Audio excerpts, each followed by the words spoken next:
Defining Duke, an Xbox podcast, is brought to you by, well, you. If you want to learn how to support the show, go to patreon.com/laststandmedia.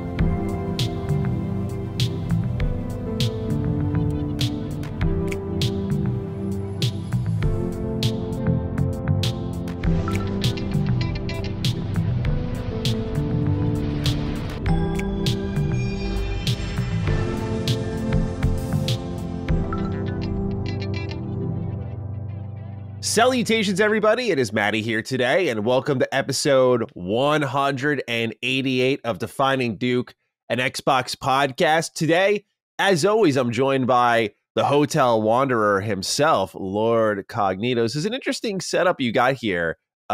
Is this a hotel? This is a hotel you're at, right? This is a hotel. It's not the most expensive of hotels. Yeah, well, we're on a budget here in San Fran. I'm live from San Fran. Shout out to home of the 49ers. You know what I'm saying? Home of the driverless cars. Yes. Yes. I don't know if you saw my timeline. Yes, I did. It's very interesting. It's very interesting nowadays out there. Bro, Skynet is here, y'all. This thing, I got stuff to tell you.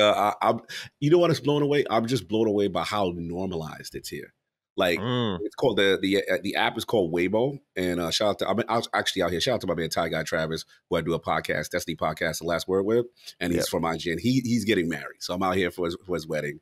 And yes, sir, congrats to Ty Guy Travis. He was like, bro, you got to do Waymo. You have to do your first experience with the driverless car. I'm like, yo, this is wild. So I put some videos up on my timeline, and y'all can check it out for yourself. But I will say, I was blown away. I cannot believe it.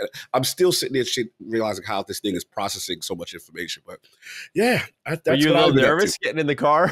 You know what? I wasn't nervous for some reason, but I noticed it's still, even because the reason why I'm impressed, San Francisco is one of the most complex cities because you got regular cars, you got pedestrians, plus you got the trolley car kind of system going on in conjunction with the road.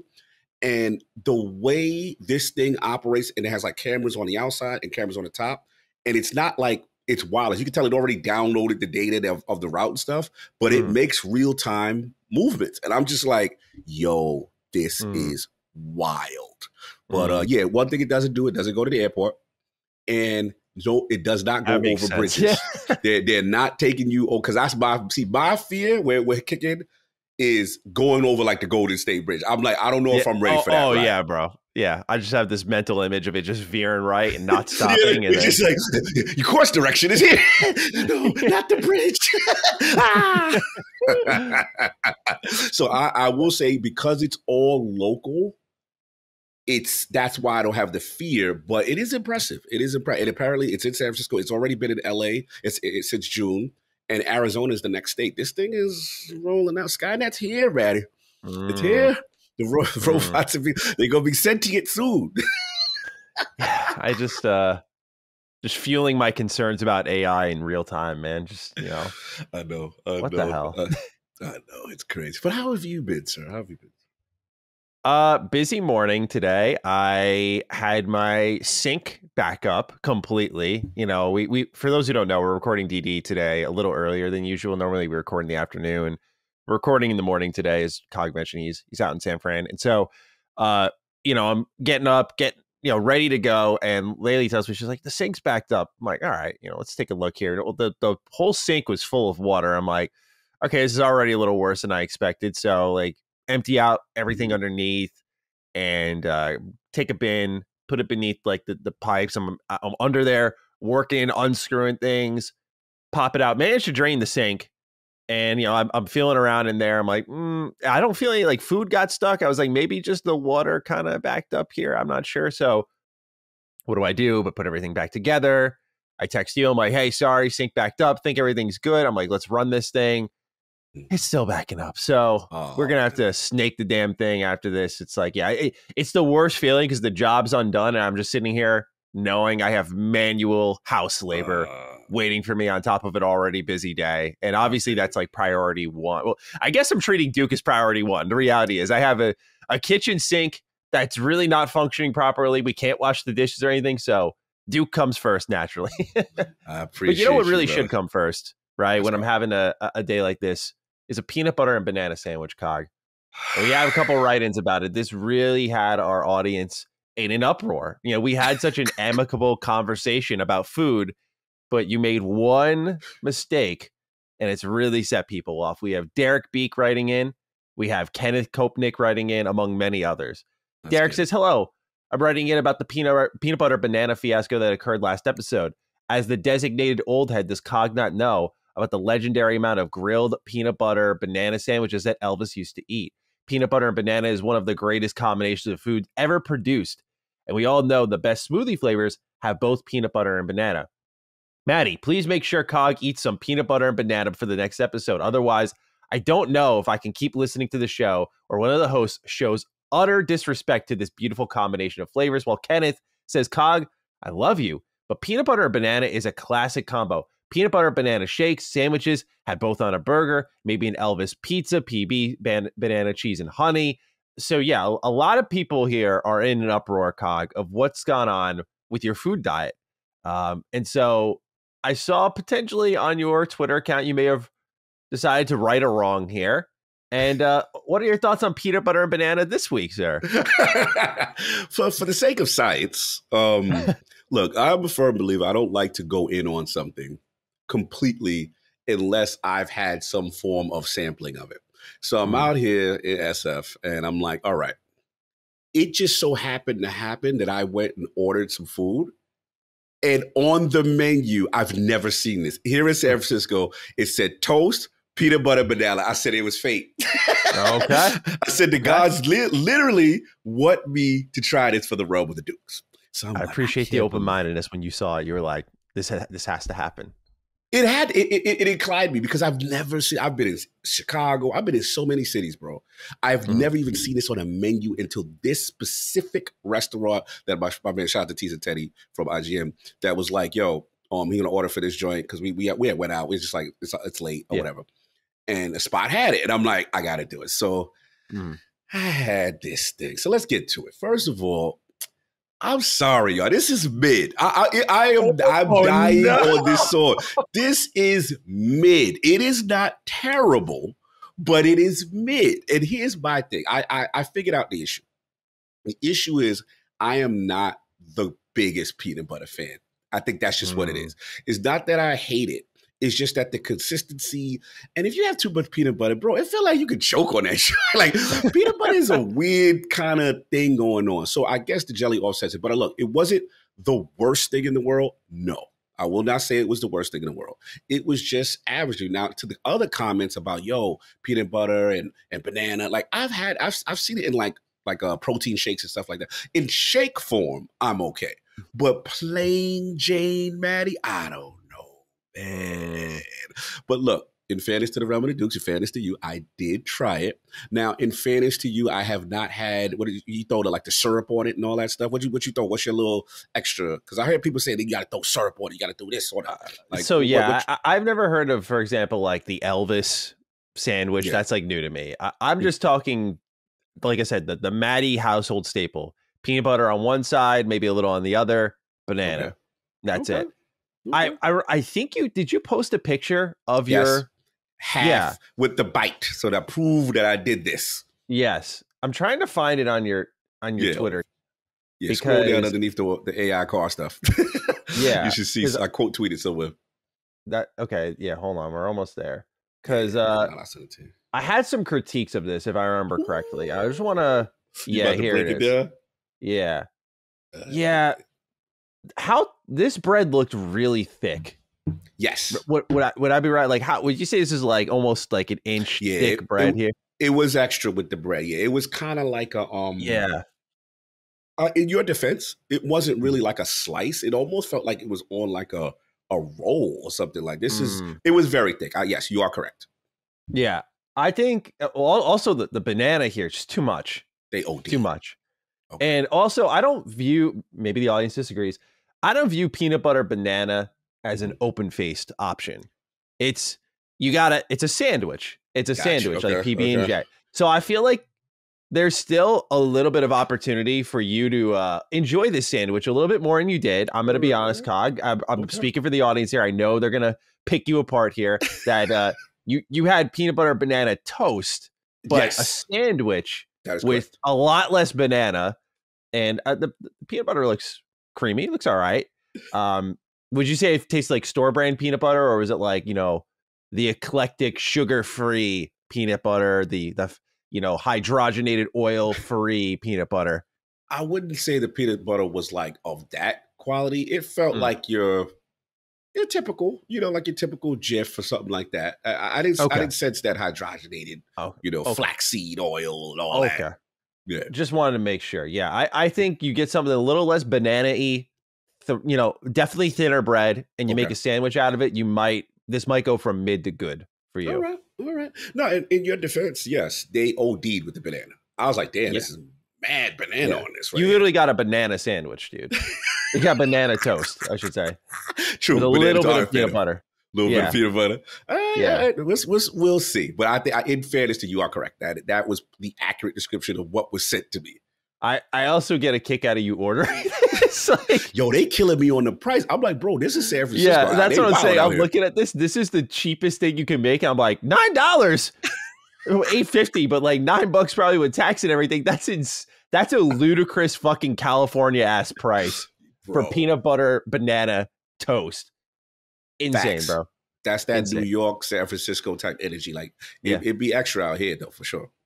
Like, dude, unbelievable. Well, thank you for keeping an open mind, trying it for the audience. Certainly they'll appreciate it, and no doubt they will have more to say. Yes, the saga continues. I already know Roman Dukes is coming. Yourself. Yeah, prepare yourself. Ladies and gentlemen, if you want more debates like this early ad-free, you can sign up to patreon.com/laststandmedia, where our episodes go live every Thursday. We got a little snake bitten last week. A lot of news broke after the episode had dropped. So this week we'll finally talk about Avowed's delayed. We're going to talk about the Gamescom details for Xbox. It's a much busier week for the company, plus much more. Also, just a reminder, there are tickets still available for our San Diego show. So if you want to come on out, see the Dukes, see the Sacred Boys, we're going to face off in this kind of like Jeopardy game. You can go ahead and pick up some tickets now. Still available, and we'd love to see you out there. The show is September 6th, so please do consider visiting us. We also have Jaffe showing up, Hogue is showing up, obviously Brad will be there too. So yeah, we got everyone showing up for this. It's going to be a good one.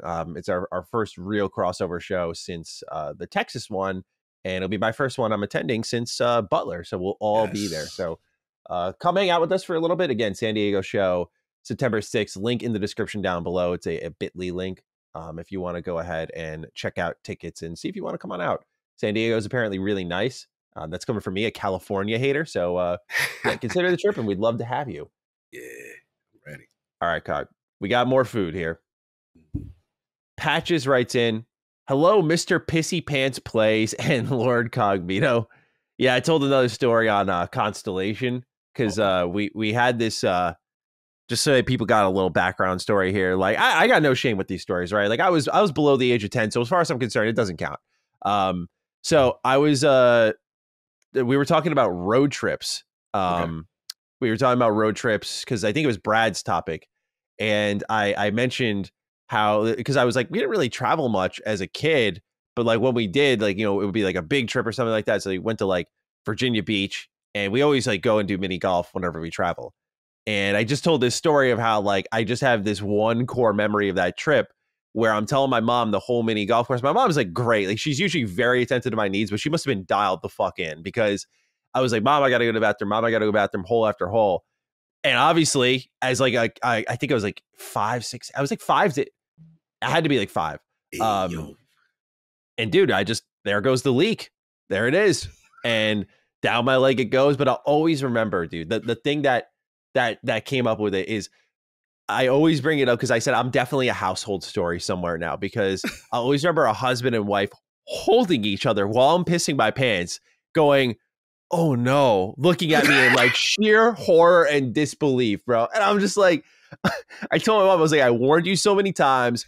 The deed happens. And now this family gets to bring up the kid who pissed himself at the mini golf course in Virginia Beach. Like, look what you've done to me, Mom.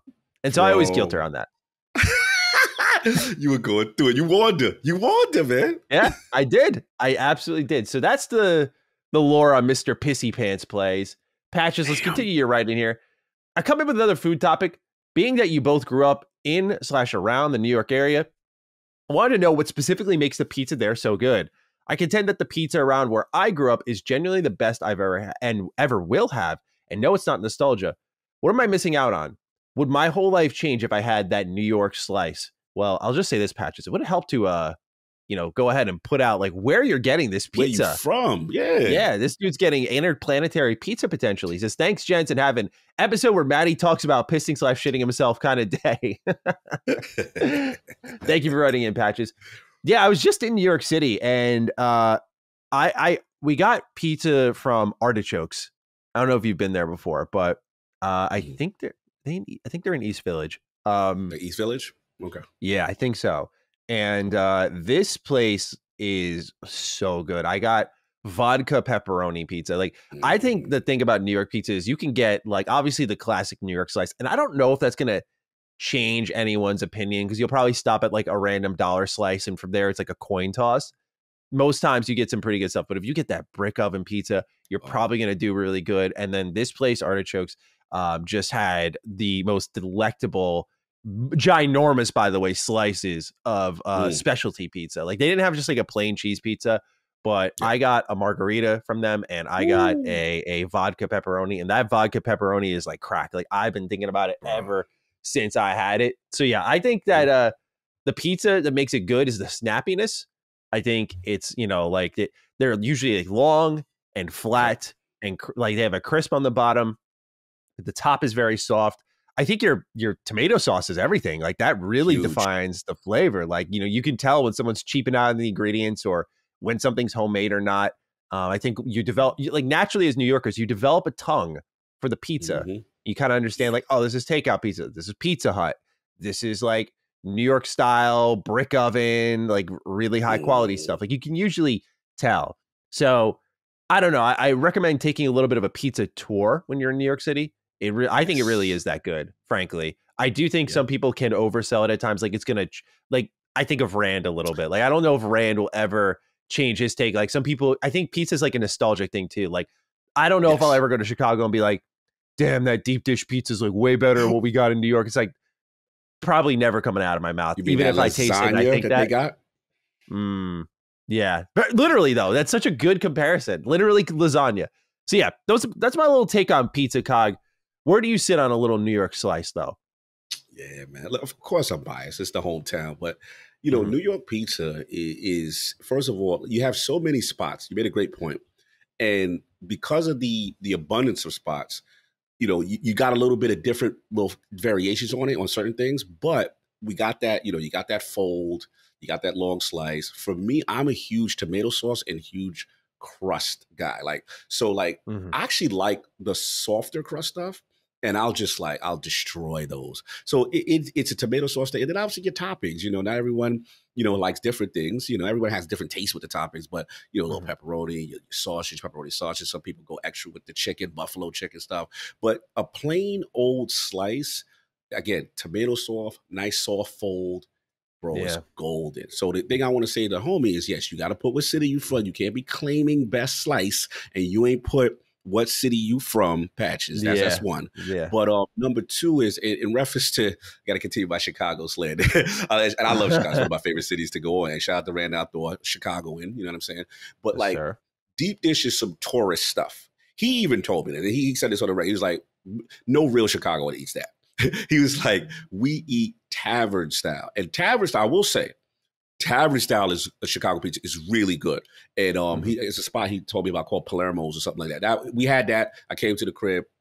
It was love. So I'll give Chicago that. But when it still comes to the champ overall, ain't nothing better than that New York slice, baby. That's that real deal. You want that Goomba feel to it. You know what I'm saying? Goomba feel. Yeah, you know what I'm saying? Like, I got to have even like the little red pepper on top or the little sprinkle garlic. You know what I'm saying? Like, it's a thing, bro. So yeah, come to New York, try about two or three different spots and you're good to go. Yeah, absolutely. Like, I think a classic cheese pizza spot, a specialty pizza spot, you at least get that sort of full circle thing. Yes. And then from there, like, I always say to people, like, try the dollar slice, because that's where it like really hits, because sometimes you get some bang for your buck, dude. Like, they'll hand you a slice the size of your torso and be like, $1, please. extra big joint, and sometimes it'd be like a hole in the wall spot. Yeah, and you'd be like, "Yo, why is the pizza amazing like that?"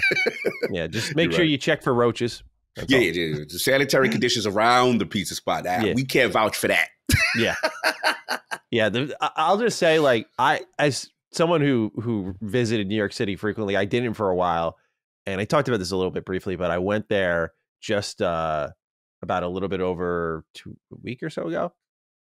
That place is gone just downhill. Like, it's just not good anymore, dude. Like, they got some serious work to do. Like, that place fucking reeks. Everywhere. The subways are a travesty now. Like, it just, I'm not, and this is not an exaggeration. I know the audience thinks sometimes I like to like play things up to make Cog laugh, but like I walk down that city, it just smells like piss. Straight up piss. And it's like the city's never been perfect, but it's been in a far better spot years ago. Like, Times Square is just full of people trying to sell you shit. Like, we walked through, I was like, dude, this is terrible. Like what happened? That's real. It's very frustrating because we took Addict and I'm sorry, go ahead. No, I was gonna say, just like the prices are even worse now. Like, I went to I won't say what store because I don't want to be mean too much, but like I went to a GameStop a game store that I've been to many times in the city, and their prices are ridiculous now because I'm sure like rent's gone up, and like they were selling like new recently released games for like $120. I was like, dude, what the fuck? Like, they had an insane collection, but everything there was way overpriced. Like, yeah, dude, just not great economically, not great cleanliness wise. Like, I talked about, I think I mentioned this, but like, I remember when we walked down to the subway for the first time, there was literally like red stains on the wall from like, I'm pretty sure where someone got shot. Like, and they tried to paint over it. Like, there was just red streaks, and like you could see it streaking on the floor. Like, someone got shot against the wall, and it like, I was like, dude, what the fuck? Like, again, like, I've been to New York City, and you have, like, my whole life, and I was like, I've never seen it this bad. So I would just tell people, like, like, if it's not like, I think it falls in a pocket of locations on Earth right now that are romanticized heavily, and then you get there, you're like, dude, holy shit, like, it's not. That's real. It's not it. No, that's real. And what it is it's so bad from a cleanliness standpoint. At least the subway. I gotta go in on the subway. It's really bad, to the point where, like I said, when I come in from Jersey City into the city, my friends go, "Why are you driving? It'll be so quick." I'm like, "Bro, I don't want to deal with people. I don't want to deal with nastiness to the subway. I'd rather be in my car in traffic and be a little half hour late, but I'm in control of my destiny. I got my music, my podcast, and I'm isolated from the nonsense." Yeah, no, you're totally right. I've become a city driver because I just, dude, like the trains, the subways, just it's not a good environment. And last point, bro, the not mice. Rats. Yeah. I'm talking about huge joints that'll just run past and you Master Splinter just crawling along, bro. Straight up. Like it's regular. Like, I'm like, nah, I'm not doing that. And the rats be bold. They look at you. Yeah. 100%, dude. Yeah. What was really happened is there was always pockets of the city that were really nice, and there were pockets of the city that were not great. And I think what's really happened is the pockets that weren't great just like expanded. And dramatically so. So now there's still great spots in the city, but you got to like trudge through crap to get there, which you used to not really have to deal with. Yeah. Well, Cog, it's time for a health is wealth update. Let's do it. Justin has the right. And hey, Dukes, I wanted to thank you for all the health is wealth conversations that you've been having for a while now. I happened to be driving to the store a few weeks ago when I heard you all discussing the doctor who wrote in about stress in video games. The conversation turned into magnesium, both you saying that you take it daily. This is something I've never heard of before, so I figured since I'm a middle guy in the middle of both your ages, it might be something worth trying. Sorry, we'll get to that in a moment. And I have to say that listening to the segment has changed how I feel for the better. I'm sleeping better, feel much more relaxed, and I'm less tired throughout the day. Even my wife tells me she can notice a change. So while taking the medical advice from a podcast team might be frowned on by my doctor, I just wanted to say thank you for these discussions because it is really made a huge positive impact on my well-being. Keep up the great work. It's our pleasure, Justin. I do want to say this, and I say it every time we do a health is wealth section. We're not giving you health advice. I'm sorry, like medical advice. Like we're not. Like when I found out about turmeric, or no, sorry, vitamin D supplements. It was through, I'm forgetting her name. I feel so bad, but former community manager for Fallout 76, Lady Devon. Awesome person. And she posted something about like how vitamin D supplements really helped her with her anxiety and depression. I didn't just take that and go like, I'm just going to go pop some supplements now. I went and talked to my doctor. So always speak to your doctor, see what's going on there, right? Like that's what you should always be doing, just to make it very clear. Because I continue to make it clear every segment, but I just want to make sure with the way it's worded here that you're not just like, well, the Dukes did it, so I'm going to, because that's not, we never have done that. So I just we appreciate it, but just want to make sure it's really clear when we do Health is Wealth. It's just to promote a level of like mindfulness of your health. And we'll talk about where we're at. And then if you find anything interesting in our conversation, please, speak to a doctor about it. Don't just take our experiences and think it's going to be your lived experience. Since Health is Wealth is blown up, we're going to have to do the whole, every segment again. Health is Wealth is not, we are not health professional. Please consult your doctor first. Before two guys. We're just two guys promoting a healthy lifestyle. Yeah, 100%. But I thought this was interesting because, again, dude, magnesium was like a huge thing for both of us. So salute to Justin, getting a little bit better rest. Get that mag. Any Health is Wealth updates on your end, sir?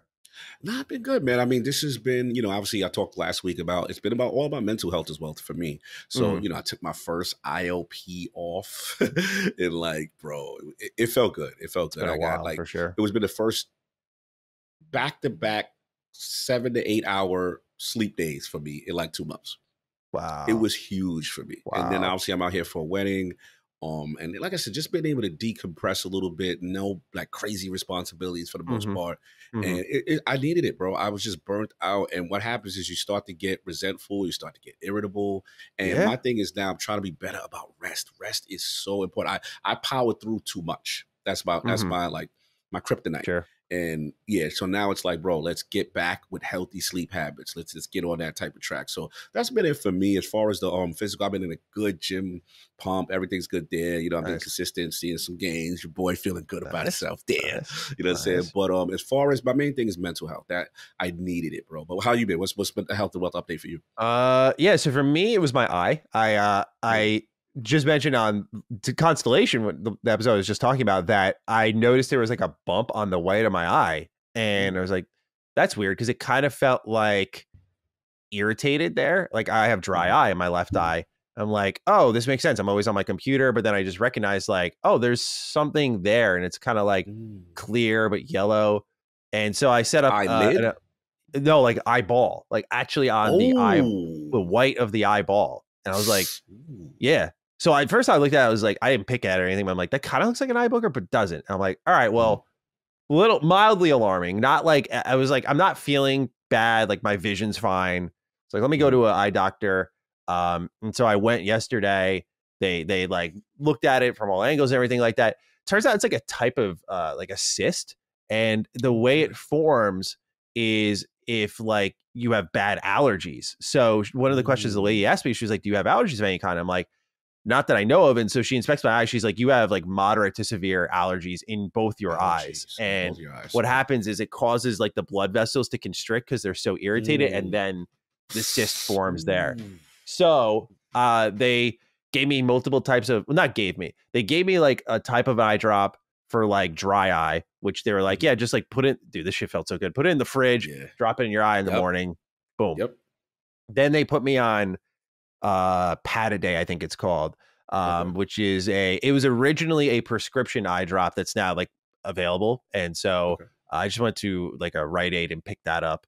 And that yesterday, bro, I thought my eyes were always irritated because I just work so much, bro. I put these eye drops in. I was like, this is what I didn't have dry eye. Like I just had fucking allergies. So yeah, bro, it was a really good feeling to discover that the eye care team was great. It wasn't like an eye exam, like they just looked at that, but I'm going to get an eye exam next month because, I haven't done that in years. And so I want to make sure just like I continue to look into that and just, make sure I'm good. Cause that's like a big part of my livelihood. I'm lucky to not have glasses yet. I don't know how, but I try to take good care of my eyes every way I can. So yeah, it's still there. You can't see it. Thank God it's clear. I've seen pictures online where it's been much bigger. Fortunately, I was asking her and she was like, it doesn't get worse. Just, use your eye drops for a week and it should go away after like a month's time. So good. All good for anyone who listens to Constellation and maybe got mildly worried. But yeah, all good. No vision problems or anything. No long-term concerns. Just, do my eye drops. And even if I didn't do my eye drops, it would be fine, but it's just going to take longer to go away and recover. No, that's huge, bro. Just to add on to your eye stuff, because this is actually my health as well, also expertise, which is too, as a person with a slight glaucoma in my left eye, one thing that I realized besides the drops that I have to take for glaucoma that they told me is taking regular drops, like you said, or just for lubrication, because to keep the eye not drying up. That really helps my condition. And then the other thing is, I know when I sleep, my eyelashes can dry up. I have like pretty long eyelashes. So there's these kind of almost like an eyelid scrub you could do in the morning. I do to clean the eyelid, the lashes and stuff like that. Because a lot of times, bro, you could kind of get low key like dandruff in your eyebrow. I never knew that. Yeah. I was like, I mean, your eyelashes. I'm like, God damn. So she did give me like an allergy wipe for my eyelids. Yes. And so I didn't use those last night. Shit. Yeah. So I gotta do that today because it's funny you bring that up. I was like, I bet because like I'm just as someone who's had 2 styes before and I had them like pretty much back to back, like that was the worst. And it came from like not cleaning my eyelids. So I used to, part of my routine now in the shower is like take baby shampoo and I like baby shampoo. That's perfect. Yeah, that's another good one. Yep. Yeah, just gently rinse the eyelashes because like dude, have to clean after you have one sty and you realize how irritating it is to just look left and right and how bad it can hurt. Oh my God, I wouldn't wish it on my worst enemy, dude. Especially as someone who had to be on camera. Dude, fucking terrible. Like people are like, damn, Matt, are you okay? Like every video I'm like, yeah, dude, it's just a sty. But then like I just proceeded to go off camera for a while. I was like, I'm not doing this shit. I look horrible. I feel you, bro. Good advice. Astro Paraking also has a Health is Wealth update. Brothers, I have an addition to this week's Health is Wealth segment that may help people. Over the last month, my weight went up, which sounds bad until you whip out the measuring tape. Turns out I dropped 2 inches off my waist. Don't let the scale discourage you. It really isn't the best way to check progress. Have a Maddie's still going to get the shirt type of day. Astro, I swear, bro. He's trying to get me to wear this stupid Panther shirt. And all they have available is a small size. I'm like, oh, that sucks, man. Because I lost a bet with him. I was like, oh, that sucks, man. Like, unfortunately, can't do it. No problem. But it looks like he's finding some type of way. And I if he shows up to the live event with the shirt, I might light it on fire. Yeah, I'll keep a lighter on me. Bro, he coming for you. Astro Fan is not letting it go, man. I don't know what you're going to do. Anyway, make sure to measure your weight. Do you do this like with a measuring tape on the waistline? I honestly just do that with like what I consider lagging body parts. So for me, my Achilles heel is obviously calves. It really bothers me because genetically, that's not a gift of mine, and I work them at least twice, sometimes 3 times a week. So what I usually try to do is I'll use measuring tape only, around the base of the calf just to see, okay, I am seeing growth there. I'm seeing improvement. So it's not like I'm not getting anything. But as far as the waist is concerned, no, he's got a good point in reference to like, you can't get too hung up with what the number says also on the scale sometimes. Like, obviously, if you jumped up 20 pounds, and yes, you'd be concerned, saying that your weight has gone up. But also, I know in the opposite way, there's times where I'm like, man, I feel like, I'm doing better diet-wise or whatever, but I feel like scale-wise is not going down big enough. But then I will feel around my waist, or you put on that older shirt that you like that used to fit a little too snug, and you're like, oh, it fits good now. So those are like my little tests to say, okay, I am improving with the waist or specific areas, stuff like that. Yeah. It's also what I've learned since I started to try to lose a little bit of weight was how the number on the scale can fluctuate. Like the best time to weigh yourself is like in the morning after you poop, no food in your body. And I always recommend to people, like, I know it's important to check your weight for some who are on that weight loss journey, but I would sometimes go, if I didn't find that perfect pocket, I would go multiple days without checking my weight because like you can fluctuate like 5+ pounds. And that's like such a huge difference in mindset some days. Like some days, you just may have like had a bad roll when you get onto the scale. And so like your body's still locked up with like food and waste. And you go on there, you're like, man, I haven't lost weight. Like I'm failing right now. And like that could be a huge deterrent. So what I always tell people is like get the most honest assessment on the scale, because that's what Laylee taught me. And like because I was weighing myself when I in those conditions, I was like, why am I not losing weight? She's like, have you weighed yourself like in the morning? And also the other thing is I'm gonna this is gonna make me sound stupid because I just never thought of it. Take your clothes off when you weigh yourself. That part. Yeah, dude. I didn't do this though. That's the thing. I didn't do this. I was like, I'm not really losing weight. And then Lady's like, are you keeping your clothes on? I was like, yeah. She's like, take your clothes off when you weigh. I was like, oh, damn, I'm down like 3 pounds. Let's go. Like, you see me yelling to the bathroom door. I'm like, holy shit. So yeah, like maybe people are like me and just didn't think it through. That like, oh, these clothes have actual weight to them. But yeah, they do. Sir. And you might make a difference of 2 pounds or something like that. Oh yeah, I did the 24-hour fast. I was fasting last episode. How'd it go? And I lost 4 pounds overnight. It was kind of crazy. Oh, wow. I will say, day 1 was doable.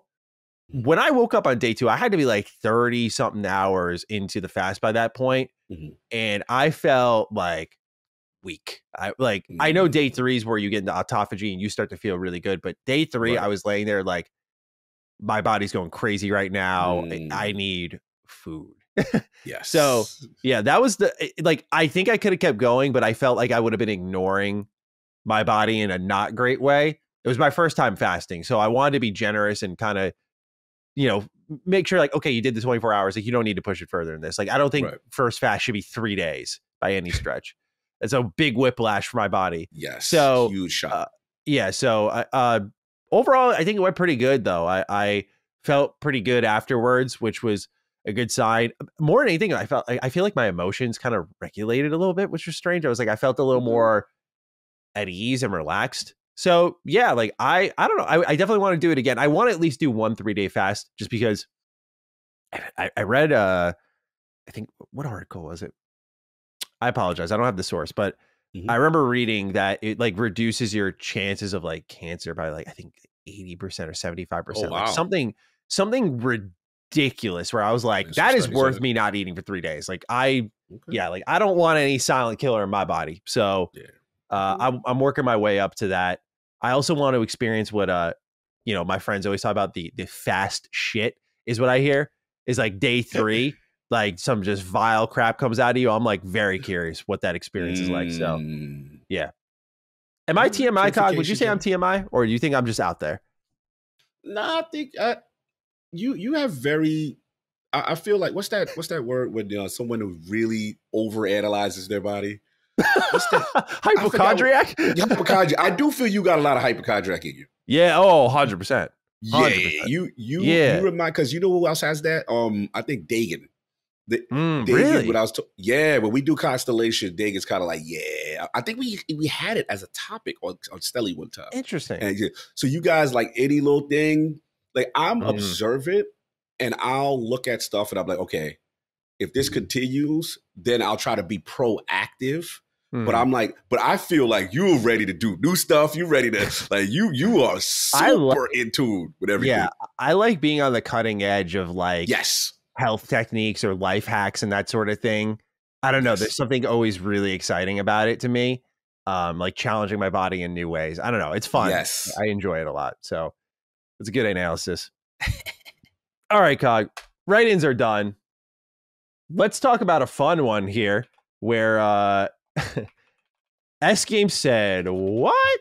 So, in a report by Brazilian outlet Gameplays Cassie, an S Game developer reportedly told the outlet at China Joy 2024 this when asked about an Xbox port for their game. Quote, there is no demand, end quote. Originally, it was said that the developer stated, quote, nobody needs this platform, end quote. But that has since been claimed to be incorrect by the outlet. It was then claimed that the developer went on to say that the console, being Xbox, isn't as popular in Asia, and Microsoft has made it difficult, comparatively speaking, to its competitors to develop games for the series consoles.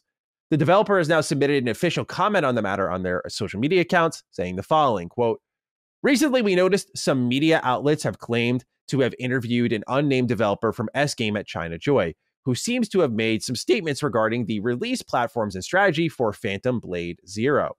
We want to clarify that these claim statements do not represent S Games values or culture, as we believe in making our games accessible to everyone and have not ruled out any platforms for Phantom Blade Zero. We are hard at work on both the development and publishing fronts to ensure that as many players as possible can enjoy our game at release and in the future. Our team is looking forward to sharing more development updates soon, and we are excited to bring our world premiere demo to Gamescom this month, end quote. The Uncharted Wolf writes in, what's up, Dukes? The recent mistranslation about Phantom Blade Zero missing Xbox due to nobody caring about the platform is yet another example of lack of due diligence in the industry. How are these mistranslations keep continuing to happen, and why do the people who report on them never face repercussions or at the very least apologize to the developers? I feel like this type of bad faith reporting will get developers from the East even less enthusiastic about doing interviews with Western publications. Appreciate everything you guys do. This is just, unfortunately, on one note here, Uncharted Wolf is like super commonplace in our industry, just in general, from consumers to reporters. I recently saw an article going around about an event Ubisoft held for Star Wars Outlaws, where I guess they took people to like Disneyland or something like that. And so anyone who did a preview, like, immediately was subject to criticism or scrutiny, which is fair. But everyone thought that like anyone who did a preview like attended all of this. And so like, what's funny is I saw in my preview video, I saw a bunch of people commenting like, how is Disneyland, Matt? Or like, oh, did like paid trip? Or I'm just like, what? Like, I just thought it was a joke. Or I was like, oh, I probably got like posted on Reddit for like saying something. I don't really give a fuck. I was like, all right, whatever. Then I see this article going around. I'm like, oh, they think like I went to Disneyland and like I got paid by Ubisoft. And it's like, no, like I did a remote preview from my house. I had no idea this was happening. Frankly, it's commonplace for both journalists and influencers to be at these sorts of things. Like, unfortunately, the relationship between creators and game companies and press and game companies is more collaborative than adversarial. And so that's just kind of the result of it, unfortunately. I try to avoid attending these when I can. But yeah, there's no doubt that like when I go to just like, oh, I got invited to a preview event, like I want to go play this game, they'll try to make it like a buttered up experience as much as they can, no doubt about it, because they want to sway you as much as they can. But my point being to Uncharted Wolf's question is that there is a lack of care of going that extra mile and learning things. Like, I had people immediately accusing me like, oh, Maddie clearly was in California. Maddie was clearly going and like on a Disney Galaxy's Edge and, you know, like playing with all these fucking Star Wars characters and building his lightsaber out there with the Ubisoft PR breathing down his neck. It's like, no, dude, I was in my house. Like, but that's the thing is, I think part of this, like, the mistakes will happen. And I think mistakes are okay and retractions can be issued and apologies can be made. But the reality is, it's also the people who circulate it, right? And there's no scrutiny to the information. And by the way, guilty as charged sometimes. There's no scrutiny to the information consumed. Like, but I will say, to my credit, at least personally, when I saw that, I raised an eyebrow. I was like, there's no way any developer was saying this in an interview. Like, there's no need for this platform. I was like, I don't find that to be cope to be like, you know, look, there's no demand is fair. And honestly, I kind of get it, but no need for the platform. I'm like, that's a little more like fueling console wars. And, you know, if I don't know how you like this, probably the mistranslation happened because you're talking to a Chinese developer, you're a Brazilian outlet. So there's like, and then the article's then being translated again to English. So you're going through 3 languages to get to a widespread audience. So some stuff can be lost in translation there. So just not a great situation here. But with what we now know about what S Games said, which is according to their official statement that they believe in making their game accessible to everyone, versus what's being claimed by the outlet is that there is just no demand. What do you make of what's said here and what's happened here, Cog? Yeah, no, thanks for the setup. I agree with you. I think that, like, you know, when I initially heard it, it just sounded off to me. I was just like, wow, that's hardcore. Like, bro, ain't nobody needs your platform. We good. like, yo, okay. And, you know, it came across my line. And, you know, the thing about this stuff, and, you know, obviously as content creators and people who have, you know, our access to journalists and the media and stuff like that, we have to be real. You know, a lot of this stuff does, when it's put out there, does feed the SEO, right? It does feed the algorithm. It does feed the console war. And the thing about it is that, like, the main thing that I hate is that then it starts this whole cycle of what I consider concern trolling. And like that is annoying to me because then what ends up happening is people are like, yo, what's going on? COG, what's happening? Mm. And I'm just like, first thing you do, vet the source.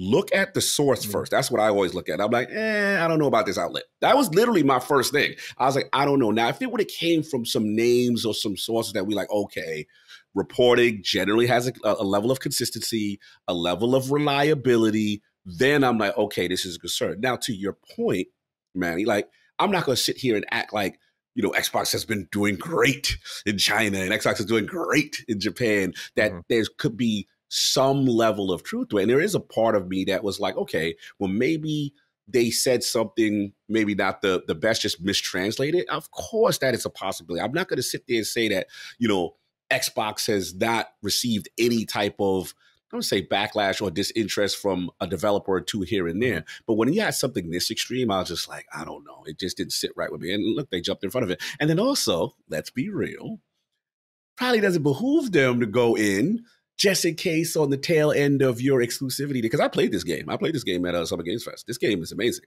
right? But hey, if down the road the life cycle ends and the exclusivity window ends, some people might like to get a Game Pass back. So a lot of people don't want to burn those bridges. So I did find it very interesting that they got right back in front of that. Very, like, they were keen. Because put it this way, if the statement is true, yeah, you don't want to mess up relationships, but it doesn't necessarily, you don't have to go to this extent to try to clean it up with Xbox if you really don't have that type of relationship at all. So that's another thing that I thought was interesting. But yeah, look, always tell people nuance, due diligence, look at the sourcing before you jump out the window and automatically start with the concern trolling. That's just yeah. Yeah, I think you put it best with, like, when I saw where it was from, because I think at first it spawned from like a forum translating the article from, I think it was like Icon Era. I was like, right away, I'm like, this just, no one should be running with this, but who are running with it? But I think console warriors, like those who were defending it, saying like, no, like there's no way they said this about our platform, and those who want it to be true. And that's the difference with today's information circling, is a lot of people are trying to manifest the truth rather than letting it be the truth. Yes. They're trying to make it so accurate. Or creating their own truth. And people will buy that truth because it's convenient for them. It's very disappointing to see, but it happens frequently in all pockets of the world, not just gaming. Yeah. All right. Everything. This one's better. Obsidian Entertainment is working on a new project that, by the way, is not like, Grounded, or I'm sorry, not Grounded. Sorry. I was thinking of Grounded because I'll get to that in a moment. The Outer Worlds 2, Avowed, like we know those are going on. So there's a new project in development, according to the LinkedIn of art director Daniel Cabuco. And so naturally people are thinking, is this Fallout New Vegas 2? But COG, I thought of you when I saw this, and I had to be honest with myself. You have the TV show in development. I think this is Grounded 2. Because when you look at the pockets of teams at Obsidian, right, you have the Pentiment team. I could be wrong, but I don't think Sawyer's team popped off with like the multi-platform release, or the game itself popped off to, roll them into another game separately from the rest of the squad. Like I imagine they took them back into the fold. So you have the Avowed team, you have the Outer Worlds team, and then the Grounded team just dropped their final yoke. I think it was called the Yoked update in April with the multi-platform launch. And so they're the only team that's available and has moved on.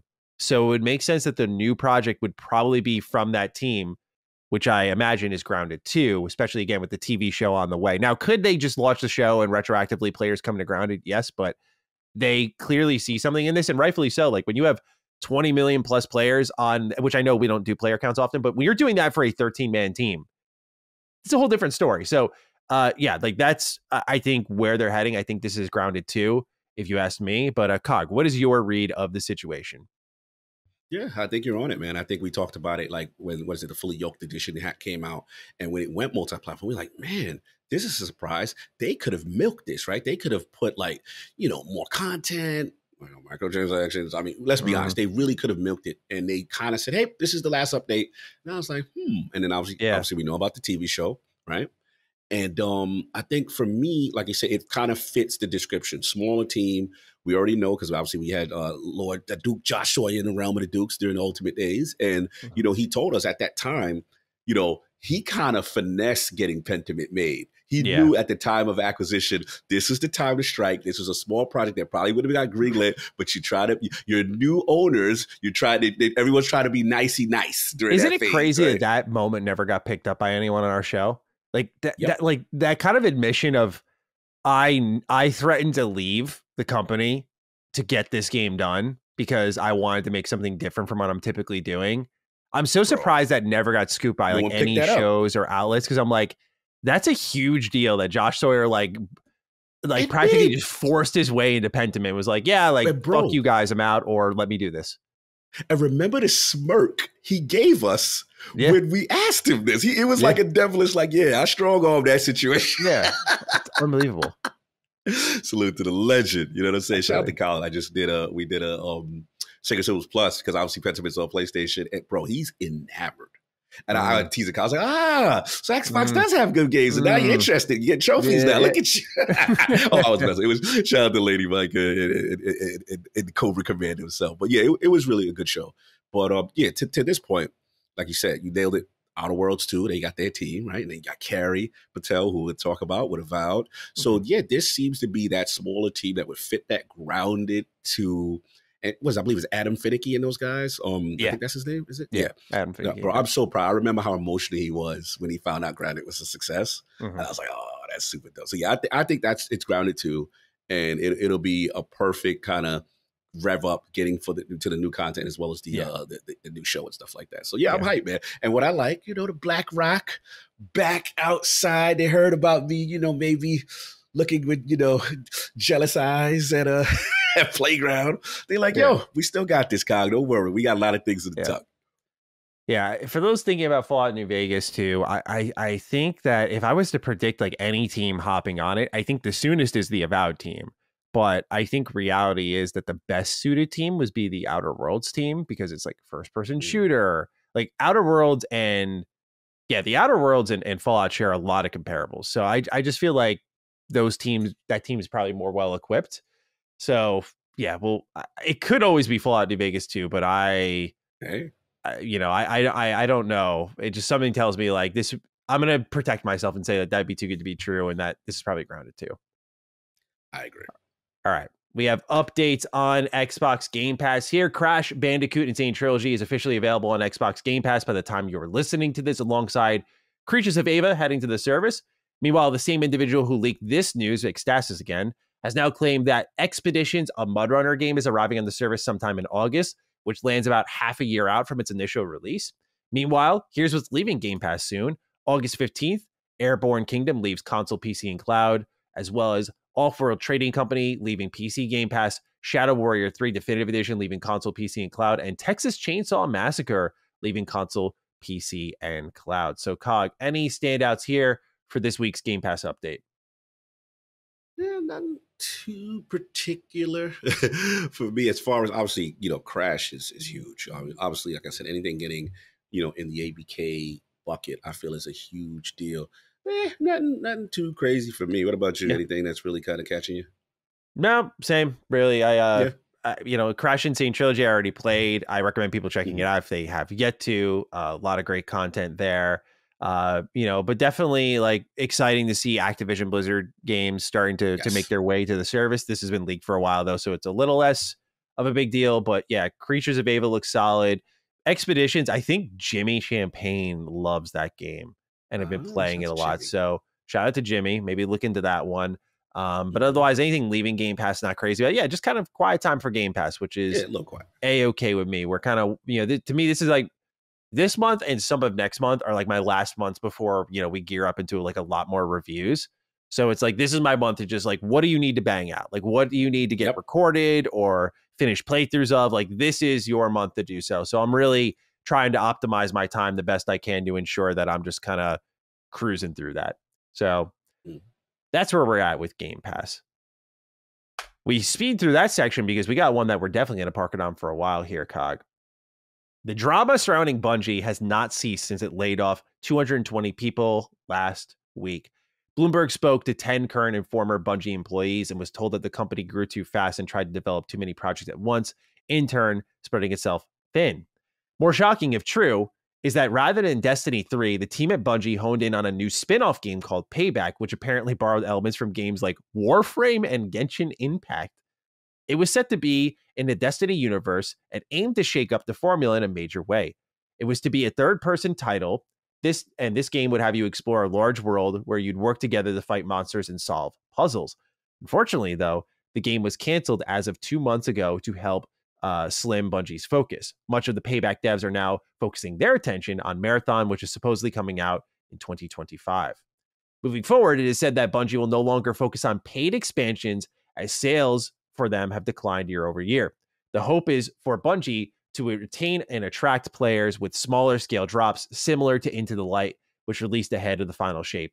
The goal is to drop these for free alongside overhauling activities, but otherwise, the only word on the future is said to be vague plans that include a storyline that will feature characters and worlds Destiny has not yet explored. It is said that employees are optimistic about director Tyson Green's vision for Destiny 2. Pete Parsons was also blasted in this report, with employees stating that he failed to take accountability for his own bad bets. It's now been confirmed that Luke Smith and Mark Noseworthy are out, leaving this live service team to make top-notch content with a smaller team and tighter schedule. Kasdan Risk has the right in here, Cog, and then I'll kick it to you because this is all you. Hey, Dukes, this one's for Cog. How are we feeling about the future of Destiny after all the Bungie news? While the news that Destiny 3 is not happening was disappointing at first, I'm starting to wonder if actually it's a great thing that the final shape will be the end of the narrative journey for Destiny, and ongoing updates like Into the Light may be best for the future for the game moving forward. I love Destiny campaigns, but I also felt like the Light and Dark saga was wrapped up too perfectly. Interested to hear your thoughts. Cheers and take care. So, Cog, when we were going through this news, your DM said, Matt, I'm about to cry in the car. Now, I'm wondering if you've gotten better since then, how we're feeling and how we're taking this news here, because just to put it into frame from my angle, because then I really want to hear from you, is I think this is dire. I think the fact that there's no Destiny 3 and that they're going to smaller updates makes more sense for their team scale, but I think it's going to be less exciting for the base. And I know we already had a question mark of them getting out of it. They started putting out really good stuff. It was once again an example of like the content and the quality of it not really matching the sales and driving a lot of money into the company, seemingly led to more layoffs. So now the company's not really motivated to make good shit because they don't get really rewarded for it in any way. They get fired for it. And I imagine the morale there is low, where I just don't know how they really crawl out of this unless, there's just continuous investment and they continue to lose money on this game until they kind of hit the right cadence with the right team size, which may result in more layoffs potentially. But Cog, what say you as the resident Destiny 2 expert, the Bungie guy for this show? How are we feeling about the news breaking here about the future of Destiny, the future of Bungie? Yeah, not good. Not good. Look, shout out to the homie. Give him some credit, as far as Kasdan for the question, as a Destiny diehard, I don't feel strong about it, because the reality is, again, when you lose a Luke Smith, you lose a Mark Noseworthy, which I consider the Kevin Feige's kind of the Destiny universe, and these are the guys who were from day one, right? A lot, at least Luke, especially. And, anytime Destiny was in a dark period, Luke and his team and their vision, they would always have those moments with expansions to kind of really boost this game back up. This game has been successful despite management. That's just what I'm just going to say. This game, whenever management makes a lot of dumb decisions and does not take accountability, this team and these developers have always fought back for the community. That's what the love and hate relationship with Destiny has, because we see what it is, but it can be great. As far as the further reports that comes out, as far as Payback, which seemed to be a third person, like basically, I'm assuming taking control of major characters in the Destiny universe and doing a contained story. That was one thing. There was a mobile game, like almost that they were going to do. That was one thing. Obviously, Marathon we know about. So the vibe I get internally is that they were struggling to get new players, right? The onboarding experience, as Maddie knows, is always terrible, which they never really get a chance to address. And the fact that they were in this situation, to me, even like the way they tried to expand so much at the point of acquisition, to me, I have to be honest, this does feel like a fleece. This feels like an overpromise for all these things to Sony that we can give you. And I have to lay blame at Bungie. I still have to lay blame. They have consistently shown mismanagement, and they have consistently shown that they burn through the amount of money that they're spending way too much. And, you know, you saw how they're going in on Pete Parsons right now, right? Oh, yeah. You heard about the car situation and the 2.2 million. Like, bro, it's really bad right now. And again, no accountability. So this is how I look at it. The mistake they made is they took their eye off the ball of their one moneymaker and try to go grandiose, and none of those plans worked out. And then you got a pandemic and all this other stuff, and now they are where they are. But where I think where Destiny is right now, so it's not good, from my understanding, it's not going to be all free. Mm-hmm. They will have what I consider Destiny 1 style, DLC style drops. That will be paid, but it'll be once a year in conjunction with a free update. But let's be real. In my opinion, no disrespect to Tyson Green. I don't know the gentleman. No disrespect to the 800 that's still there. I know they're going to try their best to kill it. But when you have that less staff, that amount of people now being forced to grind and make content for this game that's kind of on a decline, and let's be honest, kind of wrapped up with a bow with Final Shape, right? Final Shape was such a perfect ending to it. I don't know where they go with it. The episode model right now is not doing well. The player count is really low in considering to it. And here's the other thing, Maddie. Bro, I found out, at least that's the word on the street, Destiny Final Shape did less than Lightfall. Wow. Yeah, but Lightfall was like, people were so excited and it was pretty catastrophic. Like, it was one of the worst reviewed expansions, if I remember. So that did a lot of damage, more than we probably considered. Tremendous damage. And what people are telling me is generally coming into it, the reason why Lightfall did well is because they were coming off Witch Queen, which was fantastic. So the hype was still there. And then Lightfall happens. Everybody's like, hey, what happened? And then, whoop, major drop. Yeah. So now Lightfall already major player count drop. And then, yeah, it's critically acclaimed, but it ain't financially acclaimed. And that's what that was the final nail. Sony's here. Like I told you, know about the IP that they saw. I guess, I think it's Project Gummy Bears is a weird name, but whatever it is. Is that really what they called it? It's called Project Gummy Bears. Absolutely hilarious. That's some creepy at the park energy, bro. That's definitely creepy. That's some out of pocket fucking project van energy with candy on the side.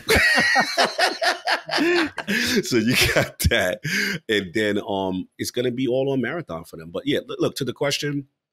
Look, Destiny has been at the brink a lot of times, and yes, they've come back, but I have to be honest. Without Luke, without Mark, I don't know. I think, honestly, they're just trying to extract as much remaining revenue that they can with a slow death, right? Pivot to Marathon. Hope Marathon does what it does. And I'm going to be honest, extraction shooter, kind of niche. And if you ain't free to play, I don't know, bro. I'm going to be real with you. This is Bungie. I know they can do anything. But the other thing, too, and I got to shout out my man, Ty Guy Travis, who's always said this, he did not like the acquisition, was that he feel ultimately Sony's in a position of doing brain drain. We're not good at this. We're going to take your talent, spin this off into a studio. You're going to still help everyone else, and you are no longer Bungie. You are Bungie in name, but you are not truly Bungie. And it's sad to see, That's man. Such a good point, because they did absorb 100+ developers that are now working on some incubation projects. So and that's the thing. I said in my video when I talked about it, I was like, I guarantee PlayStation's going to take that and just like claim that as a new team and a new IP and make it separate from Bungie, especially with the value of the company depleting in real time. It's like, you don't want to see Bungie's name on something right now, in my opinion. Yeah. And the thing is, then we got to call in the practice, the practices sometimes it certainly does, in terms of, hey, what if they like something? They want to make that exclusive. Before they fought for all of this independence, you know what I'm saying? Yeah. And I don't know. I'm not saying that Destiny will be there, but last point that I said that I thought was very interesting. Another reason why Destiny 3 didn't happen is because they looked at their player base and they said it was trending older. They couldn't get younger players. So that's where the experimental with the mobile, that's where the experimental with the third person style game. They felt in this climate, Destiny 3 wouldn't be successful. I thought that was very interesting with the data they pulled. So yeah, it looks like it's crumbling down. I'm riding till the wheels fall off. I'll see what stories they have. I have a lot of people there that I know. I've heard good things about Tyson Green, but again, it's very hard for me to get confident, without these true major figures that know this game no longer. It would be the equivalent of like, remember when Casey Hudson left BioWare? Remember like, what's his name? Drew Karpyshyn? You know what I'm saying? There's certain names that you go, man, they lost that. And Luke Smith point, some of these developer exit things, hey guys, I worked on this. Bro, I want to give a shout out to the team that got laid off. Bro, in 2 months, remember when they delayed Final Shape for 2 months? Yeah. In 2 months, the narrative lead, they created a race, a whole new race. They created the exotic class item. They created the Avengers Endgame mission, the Excision stuff that I took. Bro, that 2 months, those Bungie developers cooked to what Final Shape ended up being. All that stuff wasn't in there. Like, that is mind-blowing to me, how much they cooked with an extra 2 months. And like I said, kudos to those guys. I hope they get hired. I've been signal boosting a lot of these guys. It's really unfortunate. And the sad thing, Maddie, Pete and them, they knew they was going to lay them off. Trying to act like it was going to be hope if Final Shape wins. Yeah, we got you. They knew it didn't matter. That those layoffs were going to happen. 100%. That's messed up. Twice. Yeah, it's not right. It's really crying in really the car. Sad. No, I get it. It's frustrating. And it looks like they're really hedging their bets on Marathon completely. Like it's I don't know if I would get as extreme as it's Marathon or bust, but it kind of feels that way. You look at where they're at. It's like, okay, Destiny 2 is your cash cow. You're not going to be investing in that in a way as often that typically generated a lot of at least attention to it. So now you do smaller updates because then if the team there is smaller, then like you got to focus them like the bigger chunk on the new thing coming out. Otherwise it'll take a while to get out the door. And that's got to be Marathon, right? And like Marathon has to do well so you can kind of bleed talent from Destiny 2 to that game. And kind of gradually, I think, sunset it, like maybe not actively sunset it, but they want to have multiple IP up and running, making money. But I think the time of Destiny 2 being like the favorite child is going to change. And especially if Marathon's good. So yeah, man, it's just a really wild time for Destiny, for Bungie, and just, wishing the developers there the absolute best, except Pete Parsons, and just hoping that things turn around ultimately.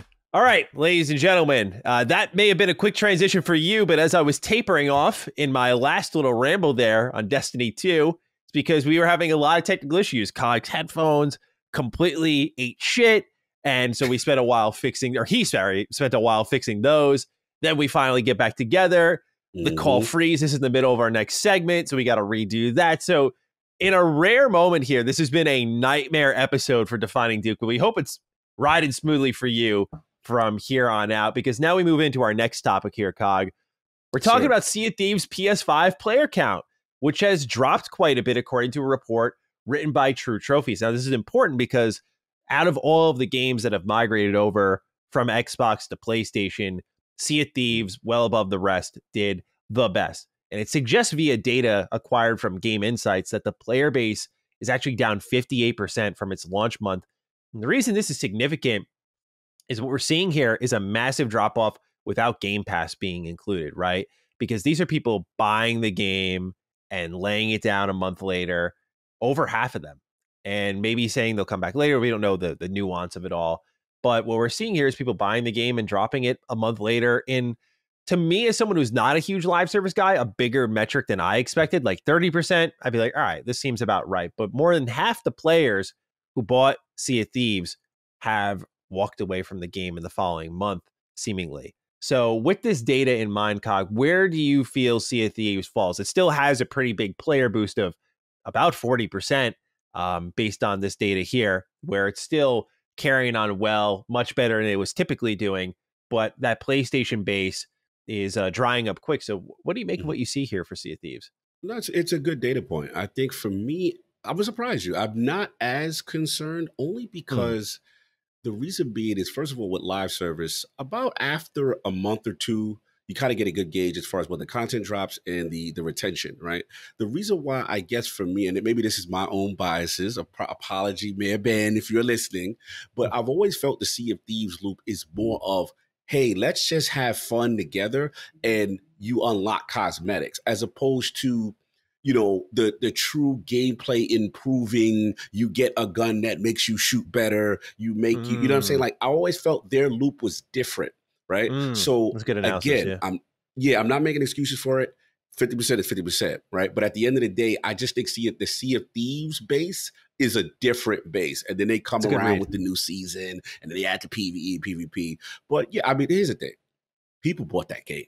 See, that's the thing. Like I understand the Game Pass part, and that's a valid portion, but I do feel that people still went out, spent hard out cash for the game. And I think I will correlate it to see when the next content drop happens. If we see a spike again or it continues to plummet, that's what I'll use it. But a month after the novelty wears off, okay, we did our little, pirate dances and all that foolishness. And now it's on to whatever the next flavor of the month thing. So I'm not going to get too crazy just yet. Sure. No, I hear you. And I think your read of the loop is sound, because then when their content beats hit, we'll see if it rises up at all. So it'll be interesting to track. All right, Cog, next up here, speaking of anything going up and down, how about the price of Xbox in Japan, marking the second for the region, and the first one arrived January of this year. So now the Xbox Series X goes up from 59,978 yen to 66,978.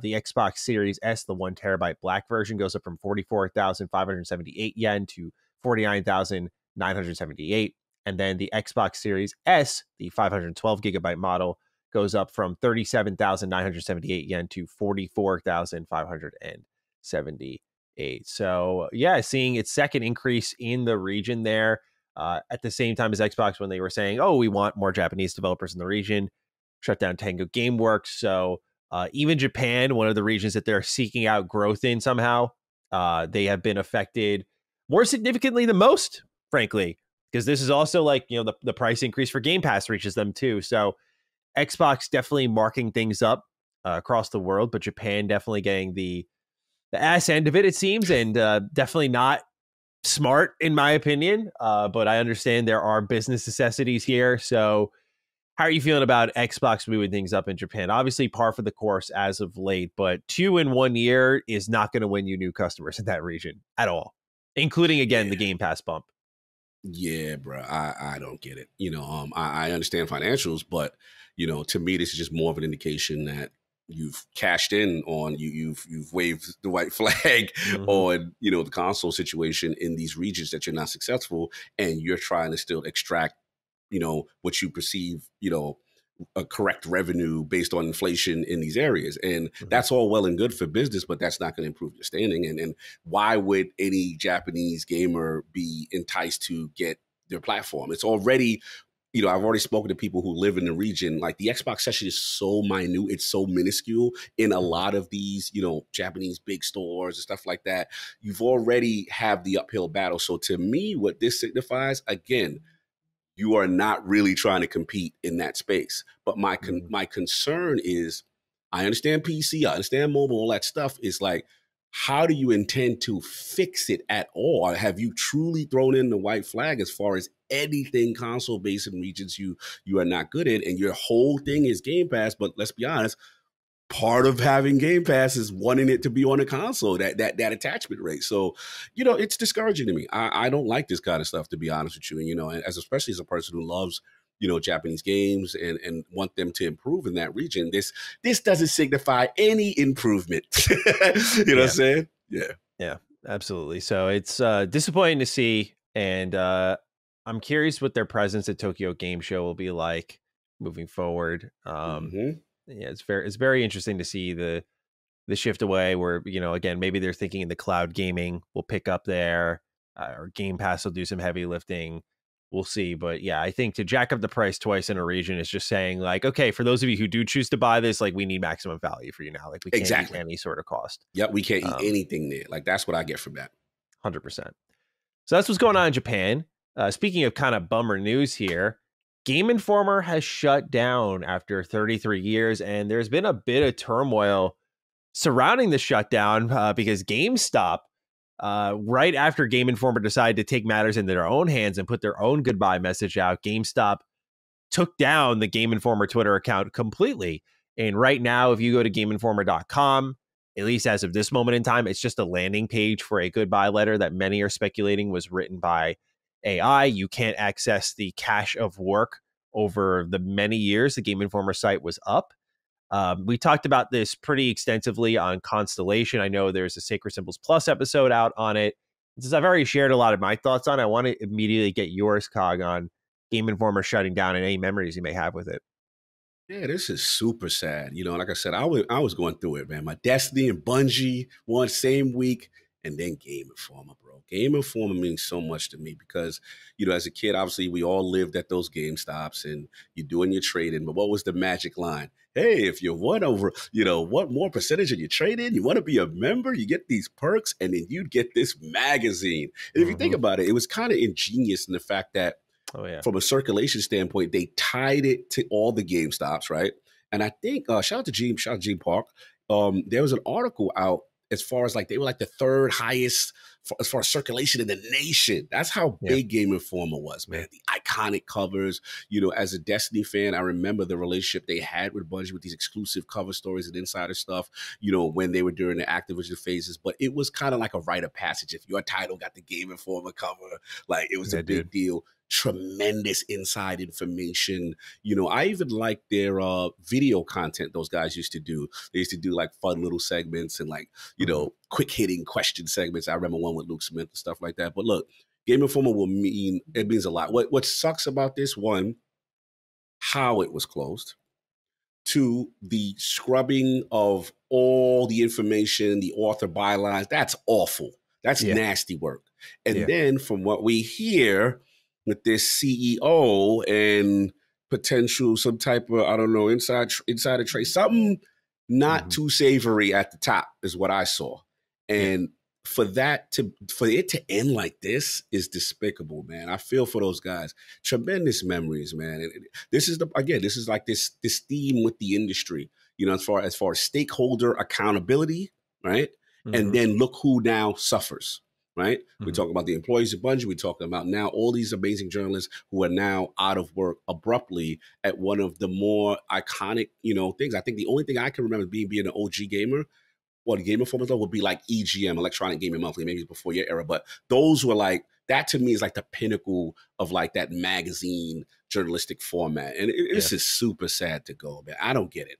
Just to be honest. Yeah, it's a bummer. For me, the pinnacle was Xbox the official Xbox magazine. That was the one that I always look forward to because inside the package ceiling you had the demo disc, and that's how I discovered so many games growing up. Almost all of my Xbox collection was because of demo discs. That's how I learned about Spider-Man, Dead or Alive 3, Death Row, Voodoo Vince, all these games.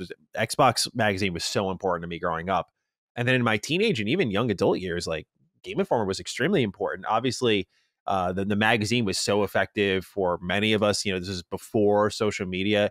Nowadays, the way information is consumed, I get how the magazine goes to the wayside. I feel like Game Informer kind of accepted their fate because, as someone who writes this show, wrote Ham Radio, I often went to Game Informer to get my information because I liked how they presented it. I liked how thorough they were. And over the years, I stopped using them. Not because I didn't want to or because I didn't like their staff or anything. They just didn't they'd go 3 days without a news article on their website. And in the games industry, there's something happening every day. Obviously, not every day is it big banging news, but it feels like at a certain point, they kind of just accepted what they wanted to do with the brand as it was going to close down and just went in that direction. But I mean, this was I haven't used Game Informer in a serious way in years. And I scarcely checked them for defining Duke, but anytime I did, it was they would hit a highlight or two, and that would be it. They used to cover everything, which is why they were so great. So part of it, I feel, was just kind of welcoming the death, knowing it's coming. It was sad to see, though, because the Game Informer just started printing physical issues back in March again. And it looked they're going to go more boutique style. This is going to be a thing that you can buy at GameStop, maybe not part of your subscription where they're printing a ton, but they'll each have them stocked in the storefront and have them there because there is that built-in marketing value. They're still getting, I imagine, marketing money from working with the game publishers to say hey, we'll cover the last game that was supposed to get it was Dragon Age: The Veilguard. There was a ton of coverage. That game's getting fucked over right now because there was a ton of coverage that was about to break for Veilguard. And now Game Informer's completely gone. Like, they don't even have a website to say, like, hey, we're going to round out our coverage. Like, they shut down effective immediately. So there's already immediate ramifications to it. But what I did recognize is a lot of us spoke about Game Informer in the past tense. No one was really talking about it now. And that's not to me to like spit on their grave or anything like that. Just more so acknowledging where we're at with gaming information and how it's circulated and the necessity of some of these brands. And I think there are ways for gaming magazines to move on or live on. I talked about this on Constellation, but there was Nintendo Force on Patreon. It's a monthly kind of Nintendo focused subscription service, $5 a month. You get a little magazine in the mail. And apparently it's really good. A lot of people wrote in saying like, yeah, I'm glad Matt shouted that out. I have a subscription. It's really cool. And it's fan funded. Like, it's awesome. And then there is Lock On, which is some really fucking high quality shit. Like, they have like 6 or 5 volumes now. You can do the hardcover, the soft cover, and they do full on like deep dives, video, or like essays. They do art from the original creators of the games, interviews. Like, they go all the way. It's really crazy, but they do it like scarcely, and it's like more of a project each time. So there are ways they're going to continue to live on. I think the regular way of doing it, unfortunately, is a thing of the past. They've had an amazing legacy, so many memories with Game Informer in general. I think again, their ability to create an online presence was not good though. Their video coverage tapered off really fast. If you look up like all of their exclusive coverage announcements on trailers, they just got less and less views. Like, they had less pull because there were more ways to get your information. And really, I think once IGN first rolled around, that program was absolutely, I mean, Colin said as much, like, it was a competitor to the Game Informer cover reveal. Like, let's offer just a month of like front page coverage on the biggest website in gaming. And now IGN first is kind of like, to me, the Game Informer cover reveal. It's like, when I see an IGN first, I'm like, oh, okay. Like, I'm excited to see all the stuff that comes out over the course of the month. I think they did IGN first for Redfall, and that's where like the first questionable bit of gameplay came out for Redfall. And it's funny how like exposing that in hindsight, like no one really knew or really expected. Maybe IGN knew, but like no one was really expecting that in that small window. Even in our preview, we're like, it doesn't seem like it was gonna be like 4 out of 10 bad. And so yeah, that was where IGN first kind of stepped in, and I think, really shut down any potential Game Informer cover reveals to have any more impact. So yeah, it's a competitive field out there, and now with IGN owning all of these other outlets, I think you're going to see a lot more consolidation over time. I will clarify, because I saw some people saying it was the case. Game Informer was not owned by IGN; they're owned by GameStop. So yeah, shout out to Game Informer for all the great memories, all the information, and the hard workers there. I know a lot of people are like, very anti games journalism, especially I know with this audience, and I understand.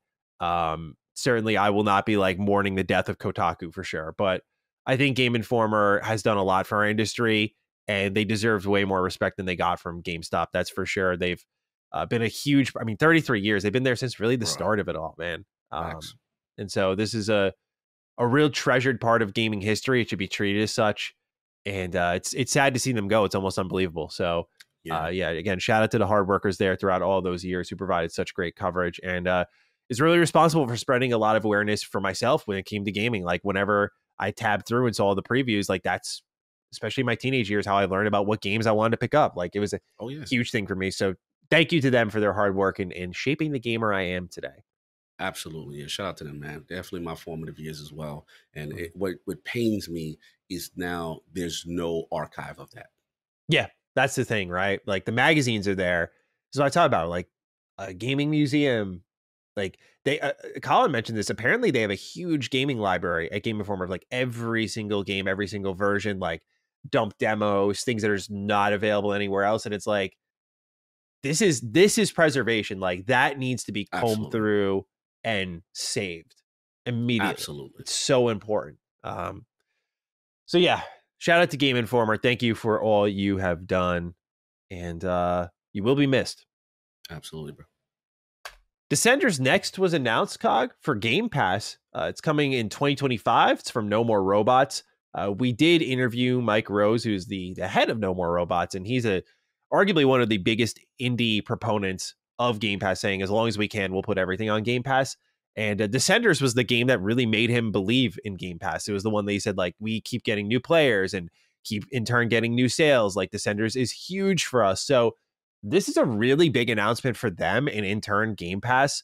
And it looks a lot more extreme sports focused. Like there was snowboarding, there was like skateboarding, longboarding, like there was a lot going on here. So it looks more extreme sports focused rather than Descenders, which was just like biking. So it looks like a good time. Again, coming to Game Pass in 2025 and a pretty big announcement for No More Robots. So Cog, any thoughts on Descenders next? Yeah, man, the relationship continues, right? You know, he definitely one of the bigger proponents of Game Pass from a developer standpoint, in the game standpoint. Clearly, he liked the bag, and the bag's doing well for him, and the player count's doing well for him. He's never said as much, but I would put money on it that he budgets his games according to the deals he gets on Game Pass to make it where they're breaking even with the budget, and then just anything afterwards is raw profit. It's a pretty smart way to go about business. Like, yeah, it's you can guarantee your profit in this industry. Do that. 100%. Yeah. So I wouldn't be surprised with how they just everything they do, everything they publish goes to Game Pass. Everything. Yeah, absolutely. I always feel like from an independent standpoint, you know, it's a bet on yourself, right? And clearly it is working for him. And I saw the new content looks pretty cool. And I just want to see where the bike's at, bro. Where the bike's at. Yeah, where the bike's at, That's all I want to see. But everything else, extreme, over the top. And it looks pretty good. Next up, this is a great surprise. I feel like there had to be some point recently we talked about Darksiders because a new Darksiders game just got teased by Gunfire Games and THQ Nordic. When I saw it, I was like, I know where it was. I was at a retro game shop with my buddies and someone picked up Darksiders 3 and I said, damn, I missed this series. Like I loved Darksiders 1 and 2. Darksiders 3, I didn't like the Souls-like approach, but like it's charming. Like in the scheme of the series, it's charming. I wouldn't oversell it, but I wouldn't definitely say like completely skip on it. But it's very different from what Darksiders 1 and 2 did.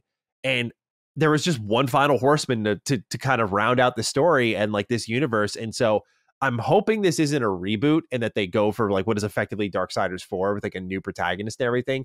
But I was really excited by this announcement, man.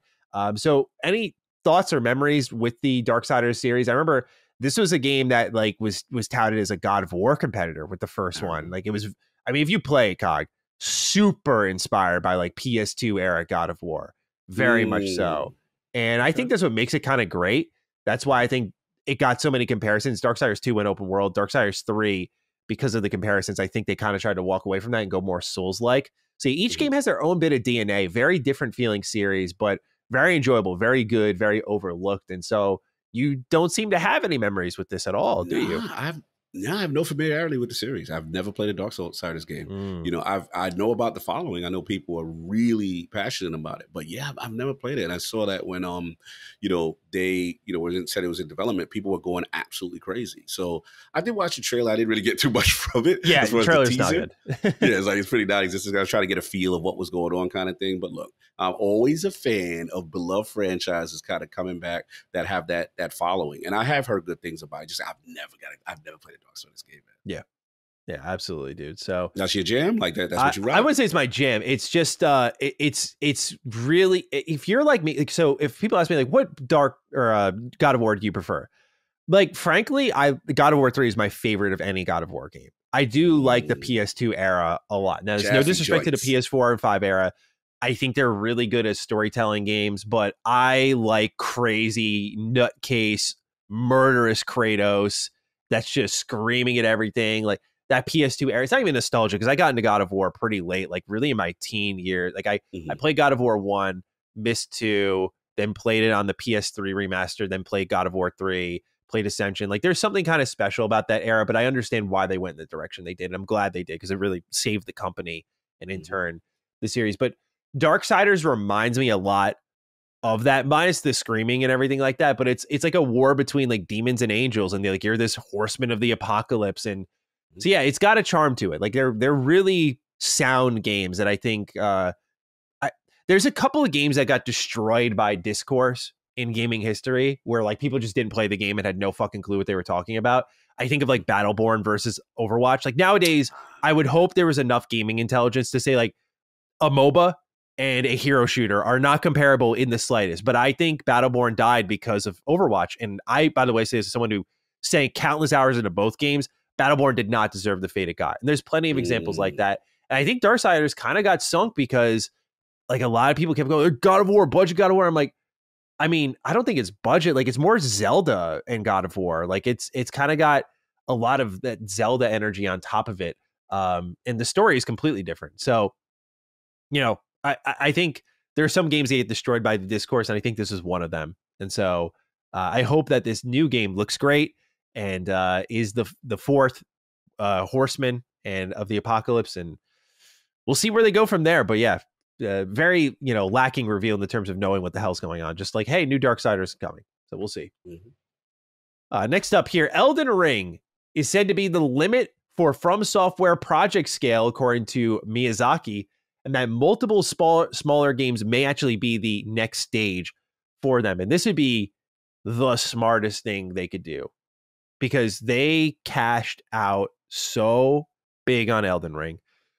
And typically what happens with developers is they feel the need to one-up themselves. The expectation is we need to make something bigger than Elden Ring, with more weapons than Elden Ring, with more bosses than Elden Ring. And then you buy into more developers, you scale up, and eventually you're just never going to sell enough copies to produce a profit. For them to make as much off they did with Elden Ring and in turn Shadow of the Erdtree, by the way, and to say we're going to do smaller games now, it is so fucking intelligent. Like, I just played Sekiro for the first time this year. It's like a 20-hour game. And it's high production value. Don't get me wrong. I'm not saying it's going to be like super easy for them, but to make more manageable games after Elden Ring with the kind of level of success they had there is going to benefit them so much, especially in this modern game development climate.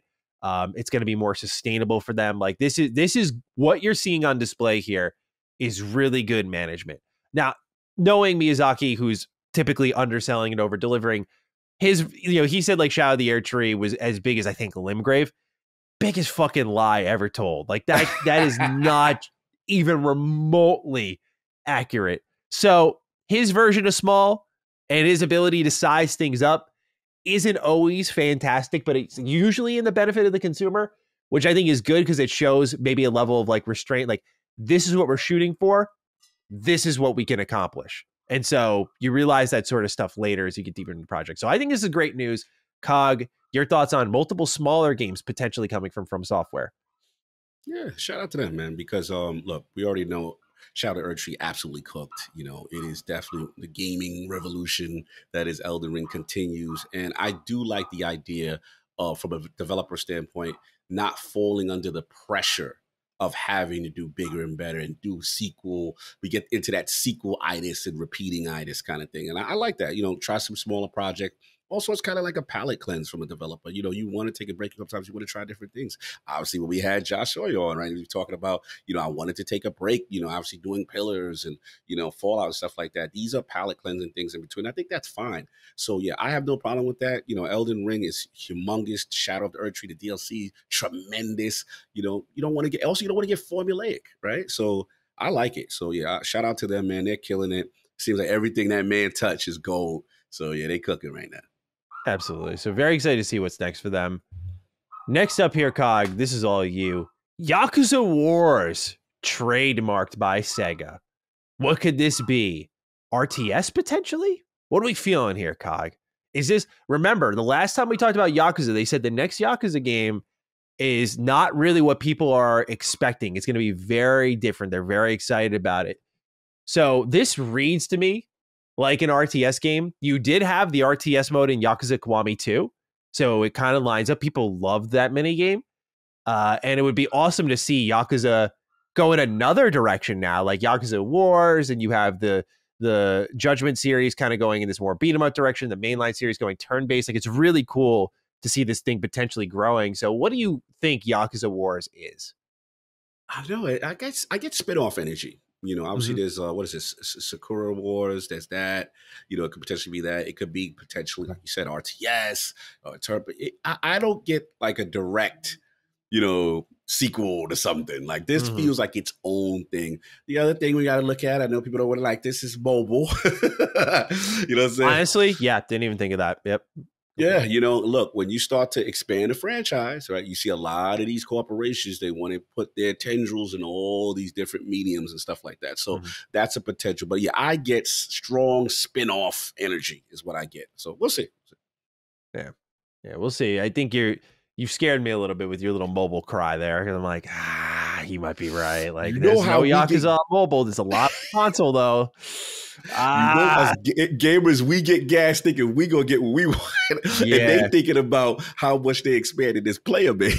Well, because they're doing the TV show this year, so I'm like, yes, that kind of works, So we'll see. Fingers crossed. It's a nice RTS for the hardcore gamer. Well, that'd be dope. All right. Well, speaking of TV shows and gaming, Deadline has revealed that a High on Life animated series is in the works with JB Smoove serving as the producer. Striker Entertainment will be heading up the show, and it currently has no release date. So, this is pretty big, right? This is one of the biggest third-party Game Pass games ever, which was also Xbox exclusive, skyrocketing in popularity. It was very much a viral game. And now it's getting its own animated series, and JB Smoove is the voice of, I think, like the fish gun or something like that. So to have him kind of coming in as the producer, he's worked with the script and everything, is kind of exciting. So I imagine this will be crazy in the best ways imaginable. And so I'm curious to see how High on Life TV show does. Wakag, any thoughts on this one? I think honestly, as a TV show anime, it's a perfect fit. Like that, it's over the top. It's a very raunchy, over the top kind of game. I could totally see it in that kind of a format, like wild out SpongeBob type energy. You know what I'm saying? just super over the top. JB Smoove is wild, so I already know. I could see this. I could totally see where they go, and maybe this sets up in conjunction with a sequel. Yeah, probably. They're definitely gonna do a sequel. That game did stupid well. Yeah. Lollipop Chainsaw Repop has moved up its release date to September 12th. If you're interested in that one, Cog, will you be checking out this re-release of Lollipop Chainsaw? I've never played this game, but apparently it's gas. I've never played this. This definitely feels more baddie than me. You think that's more me? Just run around as a cheerleader with a chainsaw? I mean, you do kind of stay in these zones. Yeah? That's crazy. I'll mess with you. Now, look, this ain't really me. I mean, shout out. I'm looking at it right now. Yeah, this is something else. But shout out to those who looking out for the new Lollipop Chain Massacre joint. It's all you, baby. Knock that thing out. Do what you got to do. Well, how about this one for a new release date? Lord of the Rings Return to Moria launches August 27th, right around, I believe, the new season of Rings of Power, actually. But this is kind of like the crafting, dungeon diving, base building game. Apparently pretty solid. Very excited to maybe check this one out. It's leading right into the start of a couple of reviews, so we'll see where we fall there. But keen to check this one out. Miss Lord of the Rings video games like this that were kind of different and experimental. Like I grew up on the movie games, and we got like Third Age, a turn-based game. There was a couple of different ones out there. Battle for Middle Earth was another, which is like an RTS style game. So it's cool to see a Lord of the Rings game like this that's not Gollum. So I'm personally kind of excited for it. But Cog, what do you think of this August 27th release date for Lord of the Rings Return to Moria? Will you be checking it out? Yeah, I got my eye on it. I like Lord of the Rings stuff. Obviously, I feel like they're due for like a really good quality recent game. Obviously, we've all survived the Gollum situation, the precious, the precious that wasn't precious. Yeah. We covered that game at a PAX, and it was like, man, it demoed better than it came out. They gave us the best vertical slice they could give us at the time, but yeah, that did not land well. I believe it was a Daedalic, I believe, was the either dev or publisher. I'm pretty sure they got shut down after the. Yeah. So that's that. But yeah, we'll see. So far it looks promising. I got to get see some reviews on it, get some more like real gameplay moments before I make a decision on it. But I do like the Lord of the Rings, the lore and the universe. Yeah, same here. So we'll see. But for now, Cog, we move into what games we are playing, sir. You are up. You're on the road. What have you taken with you, if anything at all? Yeah, man, same thing, man. Obviously I'm on the road, so not a lot of game playing for me. So, I've got the ROG Ally X, so I figured it'd be a great time to test the continuation of my native Game Pass library. And it's that damn Path of the Goddess. Oh my Mm. God. Bro, yeah, I am thoroughly addicted. I'm probably now 15 to 18 hours in. I usually do about 2 stages a night, including a boss fight. The last parts of the gameplay loop now are getting really intense. And Mm. the thing that I like about it that it's doing is that they are being so creative each stage to do something to flip the gameplay loop on its head and make you play differently. So what I noticed this one of these last stages was really dope was that I was in a cemetery, and normally when you go through the towns in Path of the Goddess, it's all about purifying and freeing up villagers, and then you use the villagers to assign roles to defend and whatever. This thing had absolutely no villagers. It was just me and the goddess. Mm. And I could set up traps, I could set up defensive positionings and stuff like that. And the sheer amount of things that they were throwing at me, but in conjunction with abilities. I had this ability now that I can put this protective barrier around her. It's temporary, but it lasts for a little bit. And I'm gonna be honest with you, Maddie. Now I've faced at least 5 more bosses. Mm. Man, these things were tough. Mm. Extremely difficult bosses. But you have to use your tool set. You have these things called talismans that will Mm. definitely boost and bolster certain abilities, including yourself or villages or the goddess itself. And then there's also these other things that now I've unlocked these. It's a fighting style. It's called I forgot what it's called, the Shinji dance style or something like that. Very powerful, direct attacks. Bro, Mm. I fought this. I forgot it's called like the Great Cherry Tree. Bro, I fought a boss that it had like 6 levels of mechanics. Mm-hmm. It had protect the goddess and basic. It's throwing basic enemies and throwing trash bombs at me. Then it had find the weak points of this thing in a 3D space. Then it transformed into another form where it Mm. sent like this female entity at me, chasing me, hunting me down. I had to dodge. Bro, it was literally like 5 bosses in one. It was one of the longest fights I ever had to do in this game. Mm-hmm. I was so specced out, and my build is so crazy, and the way I did it, I was very impressed with myself. And I got now. All right, they have way more new what you call guys to use. So now I have match locks. So basically, these are like old school style.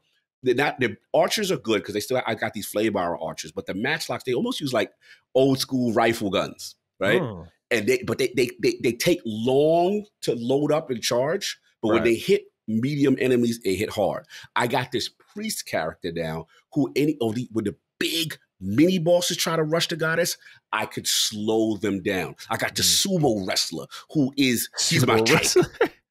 Bro, the sumo wrestler is my tank, bro. He That's stomps amazing. the ground, shakes up the enemies. So, like, I'm getting into a flow, and they keep unlocking new things Mm. still more mechanics. So, I think I'm very close to the end now. I think someone told me I think it's about like 18 stages or whatever.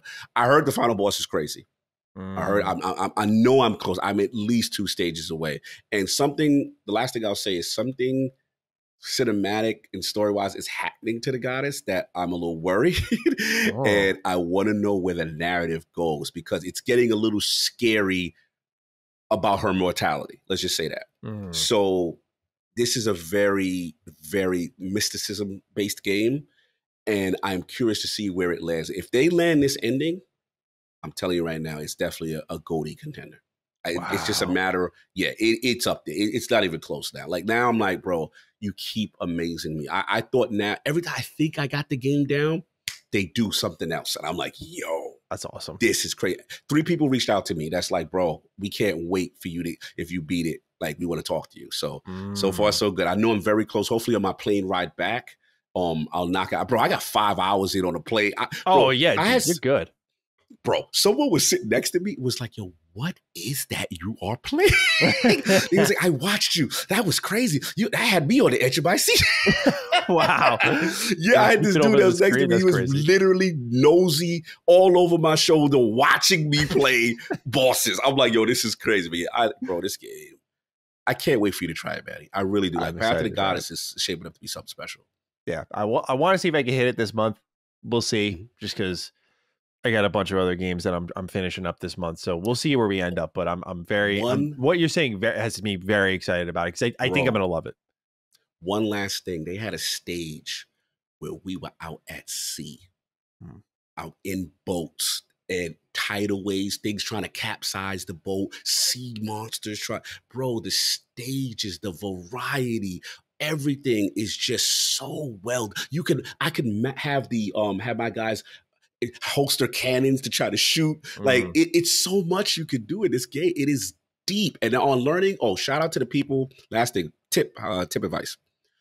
Don't sleep on the thief. You're going to think he's useless. There's a time you're going to get a thief. You're like, okay, he doesn't fight during the battle. He's useless. You use him during the pre-stage. There are little treasure chests and things that he can unlock to give you more crystals, to give you more currency, to do more things. And sometimes at night during the fight, he'll sprinkle and drop things up. Level him up and level up his unlock ability, his padlock ability. He is a highly underrated character. And then once the battle comes, change his role to a more offensive character, because you can switch any villager's role on the fly as long as you have the currency. So don't sleep on the thief, y'all. The thief has saved me many times. Shout out to the thief. That's I love how many different classes it sounds like there are. That's the thing that's kind of surprising me. Is like from the thief to the sumo. Thief, sumo, priest, shaman. She's powerful, because what you want to do when you're in your defensive hold position, sometimes you got like, all right, we're going to hold down this section. We see the Torii gates open here. We don't want the goddess to get, cut off or flanked. And I usually put her in the back line, put the sumos, the marksmen, the spear guys, and she's just doing her little seance, healing people slow. You can expand her radius of healing. And then I have this ability. If you max her out, she has this suicide thing, which if she dies, like basically if anybody dies, they turn into a cocoon state and you're just done. You can't use them for the rest of that part of the map. But if she dies, she can sacrifice herself to bring anyone who died back to life as her last ditch ability. She's really cool. Don't sleep on her. At least have one of her around. She'll keep people alive for those long boss battles. But yeah, man, this game is so exciting. Dope. I love that. It's amazing. I don't know why, but I didn't like you switch as a full on like tactics game. It sounds like I just didn't anticipate that at all. So very excited to get my hands on. Crazy amount of classes too. Yeah. This week I've really put my head into Retro Rebound for August, because I'm looking ahead at my schedule and it looks like I'm going to be doing a lot of travel soon. And so the benefit of Retro Rebound as a channel is that I usually like to take it week to week.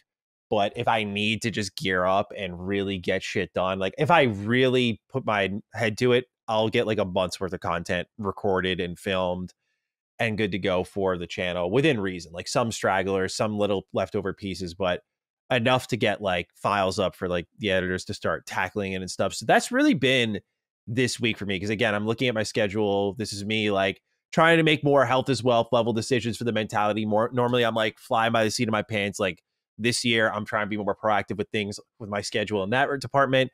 Like I started my holiday coverage in like October last year, which I normally start in like September, maybe August. So like I've already like put a reminder on my phone, like next week I'm starting up my holiday coverage. So I'm trying to be just proactive to not burn out here, because normally I fizz out a little bit and I think I'm doing pretty all right. So I say all of that because my games are going to appear extremely random here, but these are the two games I really felt I spent the most time with. One of them I think is very topical. The other one I just got so much to say about. So I've been playing some Borderlands. The new movie is coming out soon. And I naturally, for Retro Rebound, we like to synchronize things with the big pop culture moments. Now, to be clear, I mean, the movie looks awful. In fact, Locke ordered his tickets. He has the only seat in the theater right now. Me and Laylee ordered our tickets. We're like 2 of 8 people in the theaters. And look, my theater's been packed for a lot of movies. This is looking like a bona fide flop on the way. Yeah, so we'll see. But I am morbidly curious. And look, man, I've just fallen in love with the theater going experience. Like ever since we started Retro Rewind, it's like my favorite thing to do. I love going to the theaters. Love it, love it, love it. So still looking forward to it for just the experience. But been playing Borderlands 1, and reminiscing, and I got into this conversation with friends. I think everyone who's listening to this knows what Borderlands is, like the pinnacle of the looter shooter. I started to feel very sentimental, as I typically do with games I play for Retro Rebound when I was going through this, because I was wondering why specifically this year I'm very disenfranchised with a lot of modern games. And I was kind of analyzing the scene and how things changed and kind of each stage of the console generation, what it represented. And Borderlands was one of the many games coming out during the 360 era that I think represented just an era of just new ideas, very forward thinking ideas. Back then, looter shooter was not a term. It was like, this was Borderlands, and it was like Borderlands like games until looter shooter became a term because so many games copied it to the point where it even made its way into like the Souls-like genre with Nioh. And I was thinking about like how a lot of my new favorite games came from this era of the 360 and PS3. And obviously I have some of my favorites that came from the PS4 and Xbox One era, but this generation has just not excited me as much. And it's because I feel a degree of teams spinning their wheels, and that there's not like, that's why Kunitsugami is exciting to me, because I'm like, this sounds like the experimental new type of thing that I've been looking for, which is why I want to make an active effort to really get to it. Because, part of the excitement of the 360 generation was like open world was cool, because it was like we went from hub-based levels to open world. It was like, this is huge. This is different. This is like a bigger scale than anything we ever anticipated. So it was like, it was really exciting. But now it's like everything's open world. Everything's massive. It's just started to kind of blur a bit. So playing Borderlands, I was like, man, just going through this and remembering how new this felt.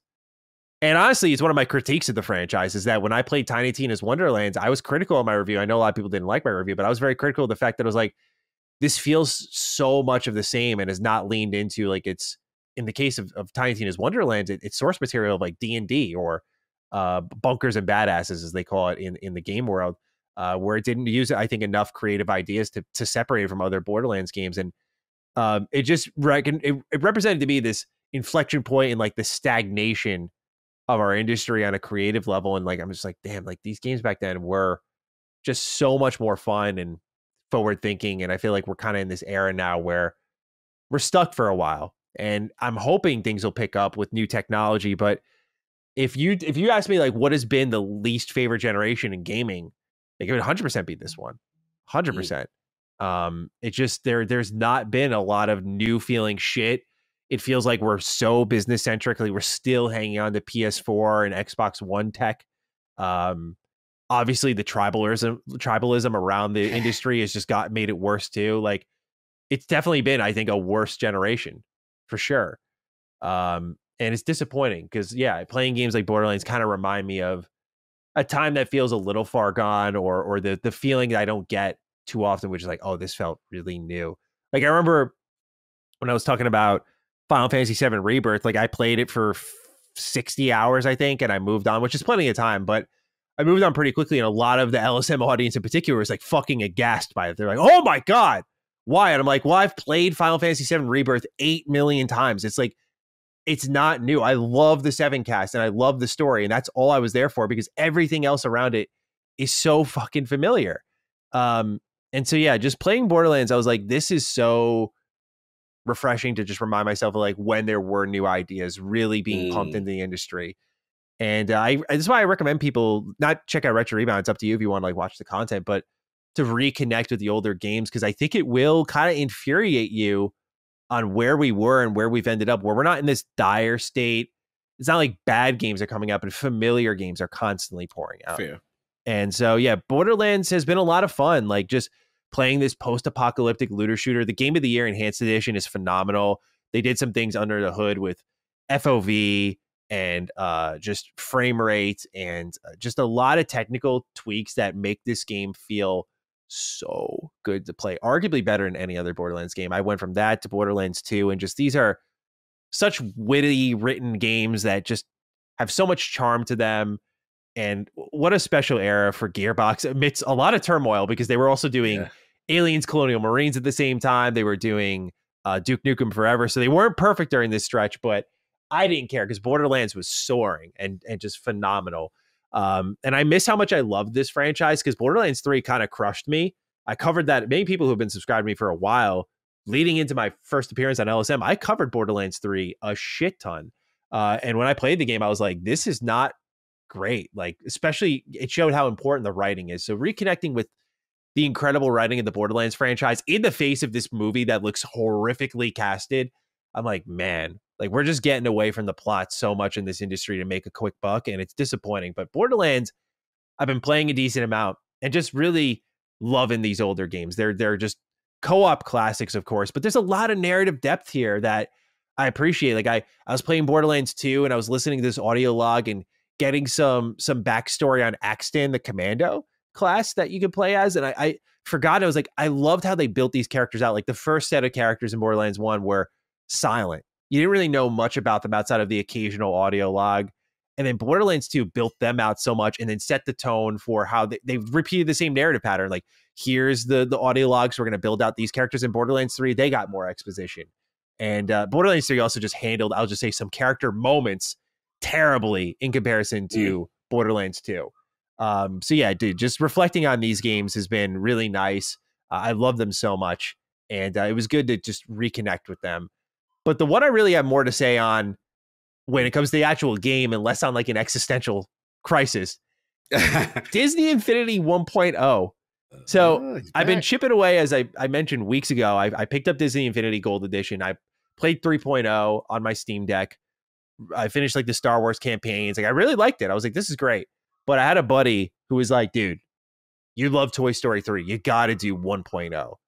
And I planned on doing it, but I was like, okay, let me give it a shot.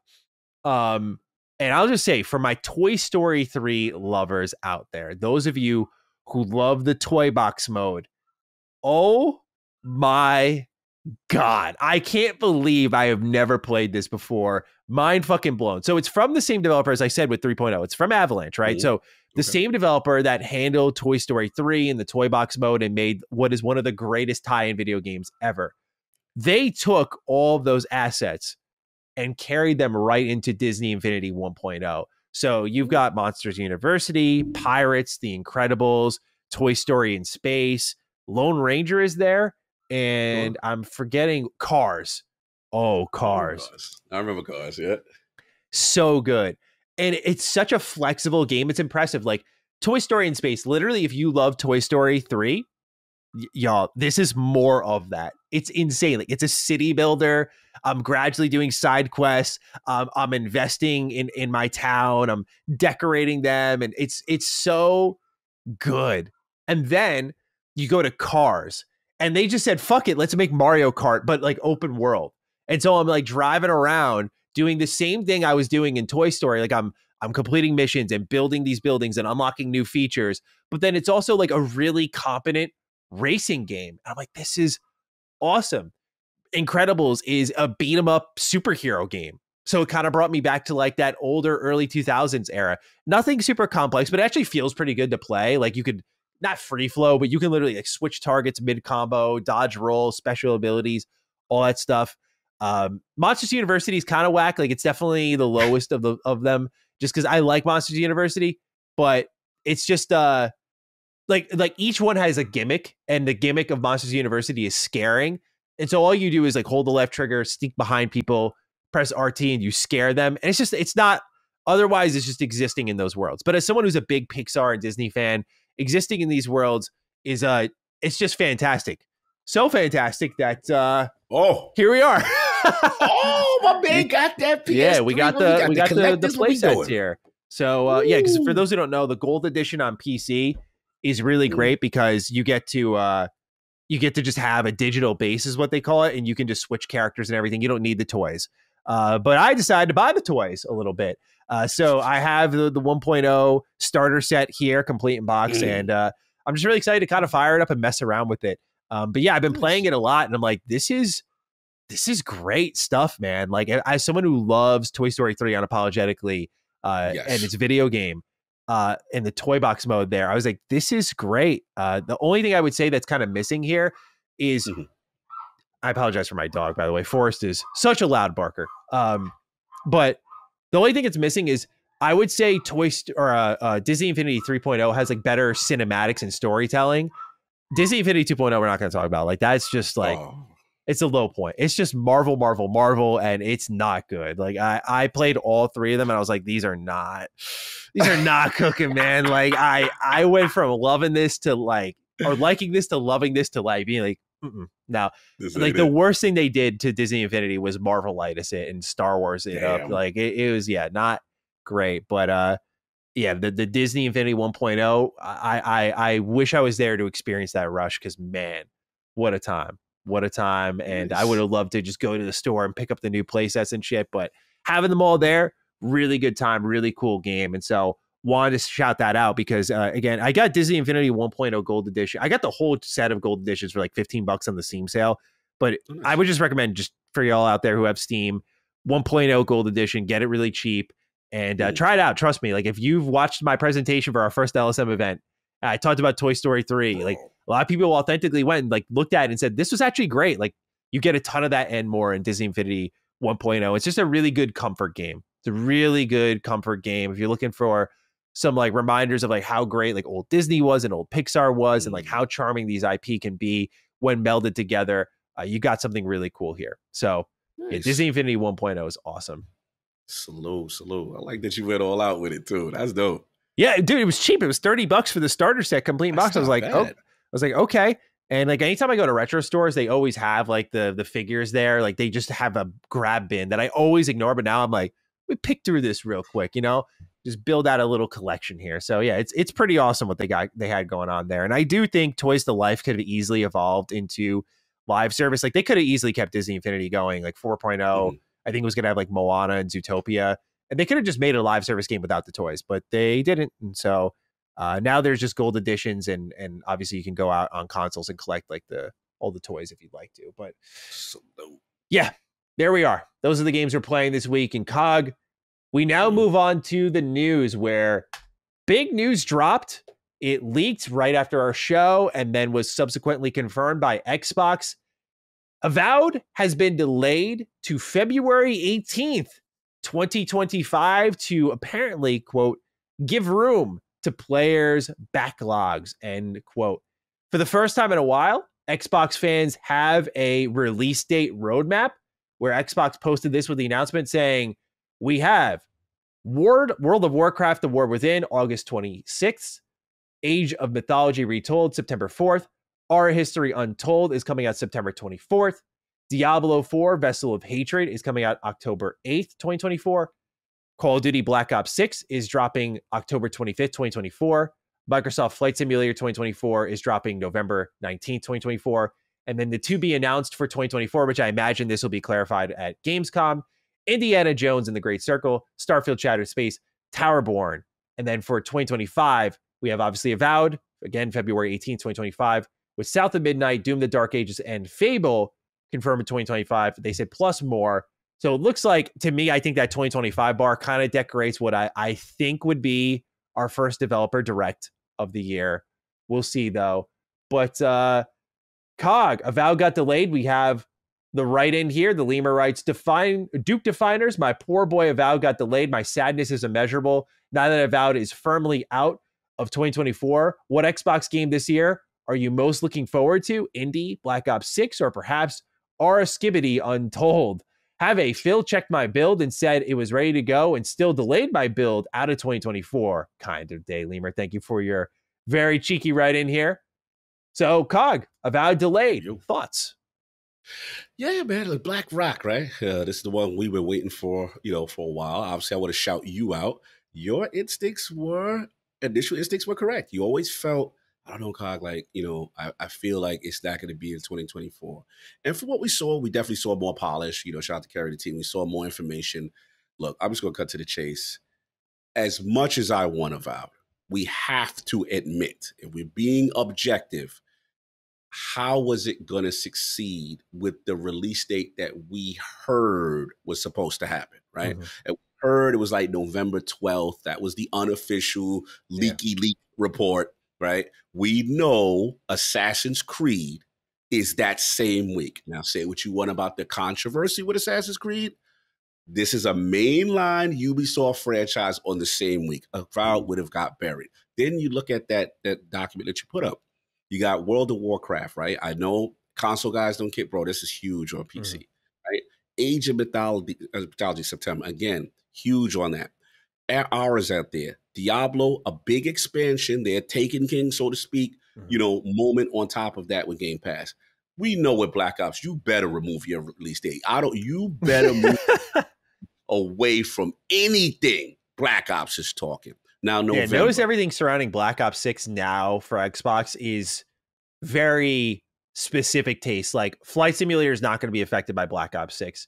Diablo is not going to be affected by Black Ops 6. Aura, Age of, World of Warcraft, like they're not going to be affected by Black Ops 6. These are totally different audiences across the board. Maybe some overlap, but like for the most part, very different. So yeah, I think that was part of the strategy to move Avowed, right? Was just get it away from a potential overlap. Like, I'm with you because again, even though Flight Simulator is niche, we still don't have a date for Indiana Jones yet, right? Hopefully, we should get more clarification there. There's a potential that could move up, and I don't care what nobody say. Shattered Space is a brand new release as far as I'm concerned, and I want that to breathe correctly. And then you look at 2025 now, right? And we still forgot about Towerborn, which still shows me that is coming this year. Yeah. Right? Yeah. So now you got all these things on top. And there's another game that we're forgetting that's on this list. Stalker.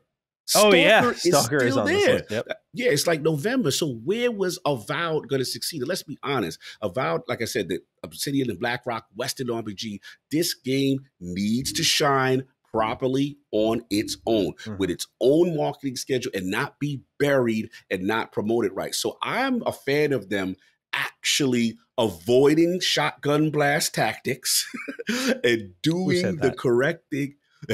Shout out to my man who always says it does not like the Xbox shotgun blast where you always pump and force 6-7 releases around between September and in November, December, October. It's like, come on, man, like space this thing out. That's the vision of Game Pass, which is supposed to be that quarterly drop, that quarterly fix. Now look how 2025 will shape up. This is the good problem to have. This is when you have abundance of riches and now you can space out. So now you got Avowed at the top of it. Now you're talking South of Midnight. You know what I'm saying? Right there. And then Doom still next year. Fable still next year.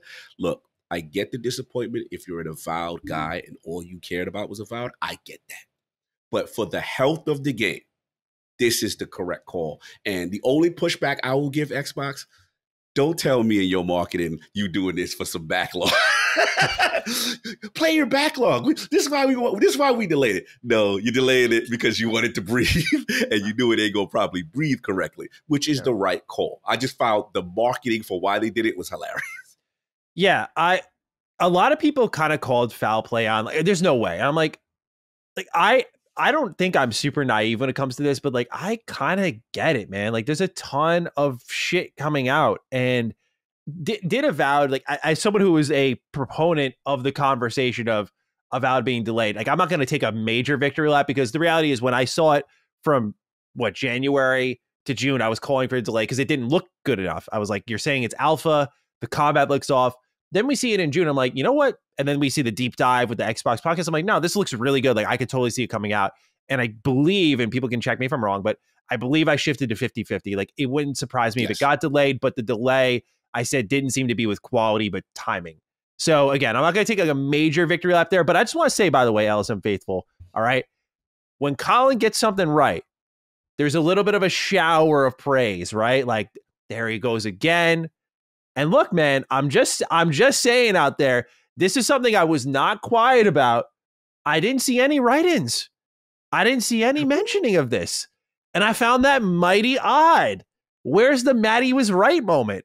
Like, where was it? Like, that's the only thing I'm going to say a little antagonistically. Like, you know, you guys have no problem telling me when I'm wrong and an idiot, which I'm like, yeah, fair. I am an idiot. But you got to let me have my wins, right? Like, showering praise next time, would you? Come on now. Come on now. No, man, I'm still waiting for my Congress, right? That the deal was going to go through. I ain't get mine either. Like, yeah, I know. There's a few I'll be waiting on, but look, we get it. We get it. But I got to give you your instincts on this was always on the money. Like you were like, bro, I just feel it. Even though it's getting better, we'll see, kind of thing. And yeah, I give you credit. You definitely were the first out of anybody I know to actually say that from way back. Yeah, so we'll see. I'm glad that they're spacing out the shotgun blast, if you will. There's definitely going to be something to play every month for Xbox, which I still think is great. And Indiana Jones basically confirmed for 2024, meaning that I think they're going to lock in that December release date, whether it's at Gamescom or D23. They're going to lock that thing in for this year, and I think that's the only gap it's really got available. So it seems like that's a sure shot for 2024, December, and then Shattered Space has to be September. Like, I think those leak dates have to be accurate, right? So we'll see. Towerborn, God bless. I don't know where you're going to find your space in the midst of all of that. But maybe that'll get a delay out of consideration for our backlogs as well. I do want to play it, though. I think this is from the Banner Saga developers. And so I absolutely want to check it out because I think it'll be fantastic. Yeah. I'll have more to say on that one later. At another time. Okay. Yeah, dude. So looking at Avowed, though, and its delay, my original point being, before I was teasing the audience, was I kind of buy into what Xbox was saying about the delay. I saw a lot of people like eye rolling and stuff, but again, like, this is where I find gamers really annoying to deal with, because I'm like, you guys complain that there's too much stuff coming out. Now one game that absolutely, by the way, will benefit, it's clear part of it is like what will benefit from the extra time. Avowed, which we knew from the developer direct to now, like, it looks better, but now it can look even better. So yeah, like, I'm not going to be ignorant to the fact that like it will benefit from the delay on a technical front, I imagine, maybe even a gameplay feel front. Like, I don't know if they're going to jam more content in that time. I imagine it'll be content complete, but like, no doubt in my mind that they're going to, benefit from that. And that was part of the reason behind the delay. But I look at some people complaining. I'm like, well, part of the issue with Xbox in like 2021, as we famously covered here on Defining Duke, was just stacking releases to a point where it's like no one, even those who do this full time, have time for this. And more, it's about the aftermath, because then you learn in 2022, all you have is grounded in Pentiment, and that Halo could have benefited largely from a delay release at the top of the year. What happened this year? Nothing until Hellblade 2. Xbox top of the year has historically been barren. For me, as a fan of the platform, to know I can look at finally the first couple of months of the year, by the way, excluding Hi-Fi Rush, which until it dropped, we had no idea it was happening. Correct. And so I don't want to, play like just to get my argument across the table here, but really heading into the top of any year, we've not been super knowledgeable at Minecraft Legends. Like, we finally have a big, exciting game at the top of the year. And also, I just want to throw this out there. What's very exciting to me is I want to play Pillars of Eternity before Avowed comes around. And this gives me a little extra cushion to finally check that out.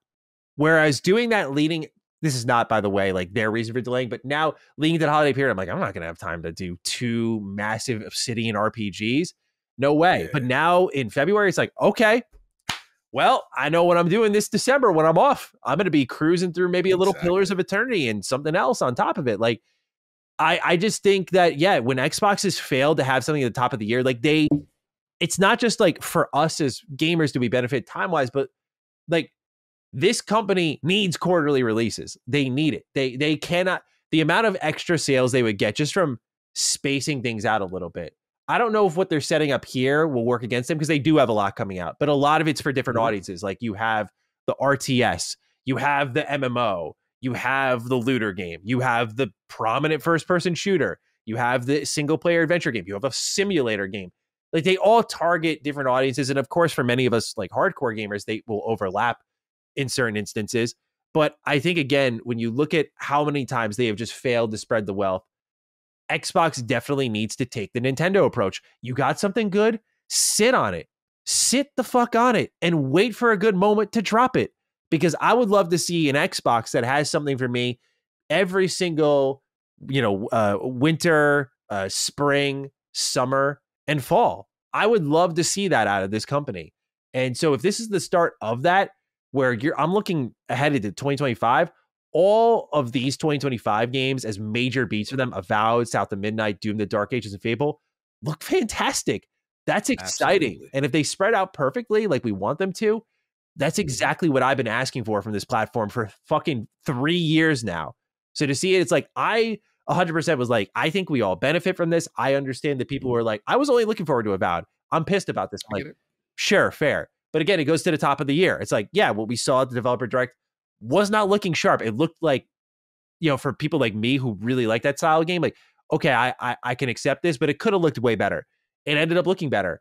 Now it's going to look even more better. And we'll see what a couple of months do with it. You know, is it going to be in an even better position than it already is, or is it kind of quietly in trouble? Like, all the reports and rumors have been that Avowed was in trouble and has found its way and now is in a really good state, and the team is feeling really good about it, and a lot of the chaos has simmered down for the game. That's what's been said, that Avowed was originally kind of chaotic, and coming into like June, they were like, we're good. Like, we got it. We figured it out. Like, everything's good. Everything's polished up. And so now to give them an extra few months and put them in a better spot to release. The only thing I'll say is right now, we don't know much about 2025 game releases, and February historically is a pretty crammed month. So again, that's where the nuance comes in. Like, no doubt Avowed will benefit from this on a technical level. There was definitely a conversation of like, what game do we delay? Quality check all of them. And then Avowed was like, yeah, I mean, with 3 months, we can do this, this, and that. Or maybe it gives them time to get ahead on a release schedule for DLC that Avowed might get. Who knows? Right. We'll find out. But I'm very much a big proponent, as I've already said this whole year, for this delay. And I am very happy to see it, because I think we benefit in way more ways than one. And so, yeah, unfortunately, while Avowed was my most anticipated game of 2024, I'm looking forward to it even more so in 2025 now. Yeah, no, absolutely. I think this was the right call. And again, what's best for the game, and also what's going to be best for the ecosystem. So I thought the move was smart. And now I still think there is potential for a couple things to move up, whether it be a Shattered Space moving up into a September, what the rumors are, or now maybe Indie to move up potentially. We'll see. We'll see what happens. Do you think Indie moves up? Like, I mean, it is interesting. We do know they had to have a placeholder for Avowed in some way, right? So maybe it's not Indie, maybe it's Tower, or something may move up, or maybe things do stay pat. I guess for me, selfishly, I just want, because I really feel strongly about Indie. Like, and I think Machine Game's going to have something. I think they're going to do something special. That's just me. Maybe I'm wrong. I got to see it, but I just want them to be a part of the conversation. And there's a part of me with a potential December release date. I think that doesn't put them in the conversation. And I feel that now that Xbox has the abundance of riches, they have titles, I want them in consideration to be in Game of the Year conversations, to be in those award shows, to get back to prominence, to get back to consistency of quality. That's what I want from Xbox. And I know it's selfish. I want what's best for the game, but if it is ready and you can somehow get within that November deadline, I would like it. That's just me. I don't want this thing to just come out, be great. No one talks about it. It gets an 8, 9 out of 10. And then no recognition, no awards. Because we know anything that misses the Keighley's, let's be honest, you're not getting the next year. Oh, yeah, the game we missed, now you're in the... They don't do it, bro. Let's just be honest. And that would be a shame for that team led by God Howard, right? And doing a classic franchise justice. To me, Indie has that look. I've said it. I remember I changed my tune at the developer direct. Remember, I was Hellblade. When I saw Indie, I said, oh. Yeah, Indie was game of the show, dude. Oh, my God. I was like, that looked like the guy. He had to look like somebody looked like they had the belt for 100%. Who was the best out of the group.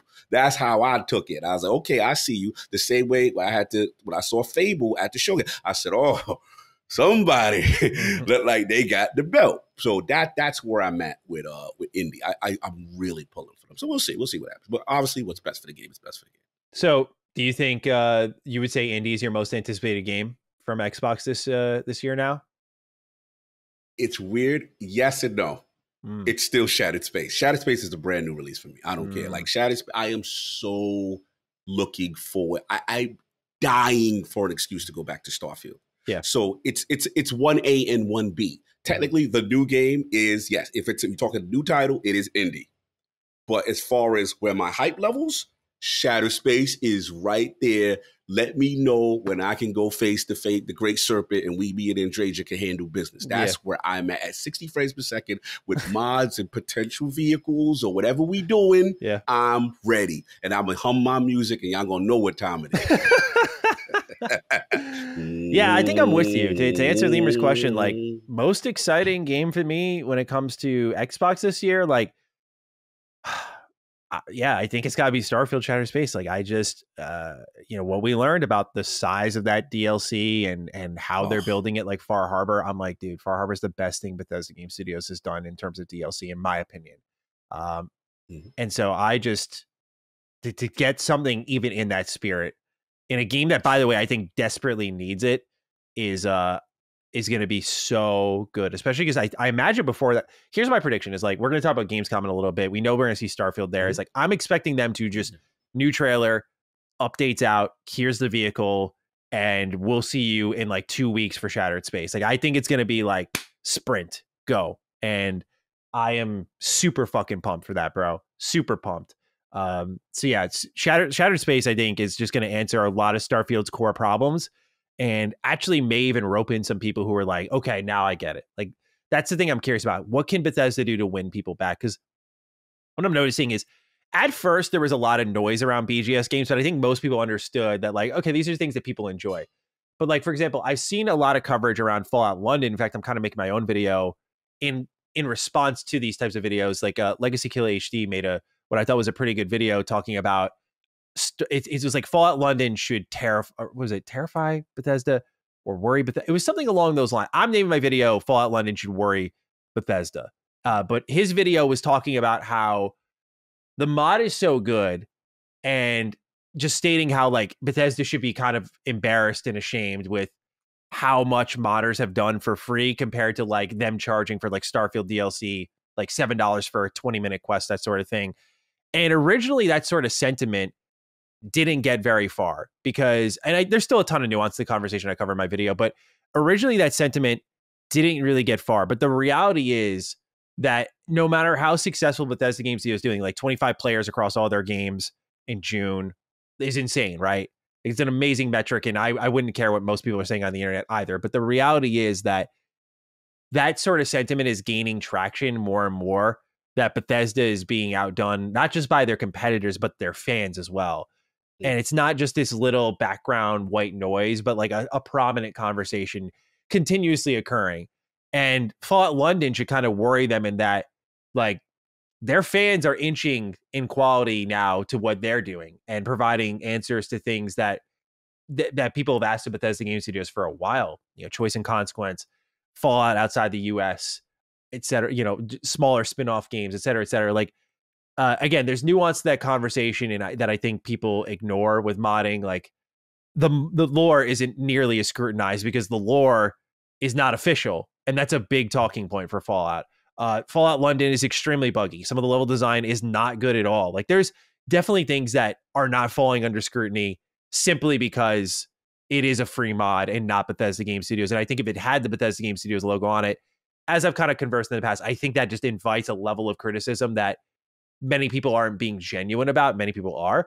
But yeah, I'm just curious to see if, in light of this recent conversation that's starting to grow, if Bethesda Game Studios can really deliver something special with Shattered Space, which I think they can, because Andreja, in my opinion, is one of the best characters they've ever written. I usually don't get attached to BGS characters, just their world spaces.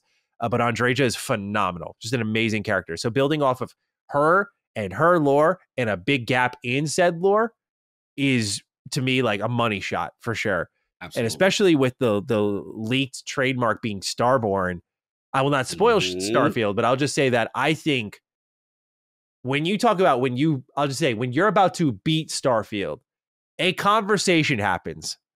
And I think that is expansion 2, Starborn. Ooh, that is my prediction. So I think the future is kind of bright lore-wise.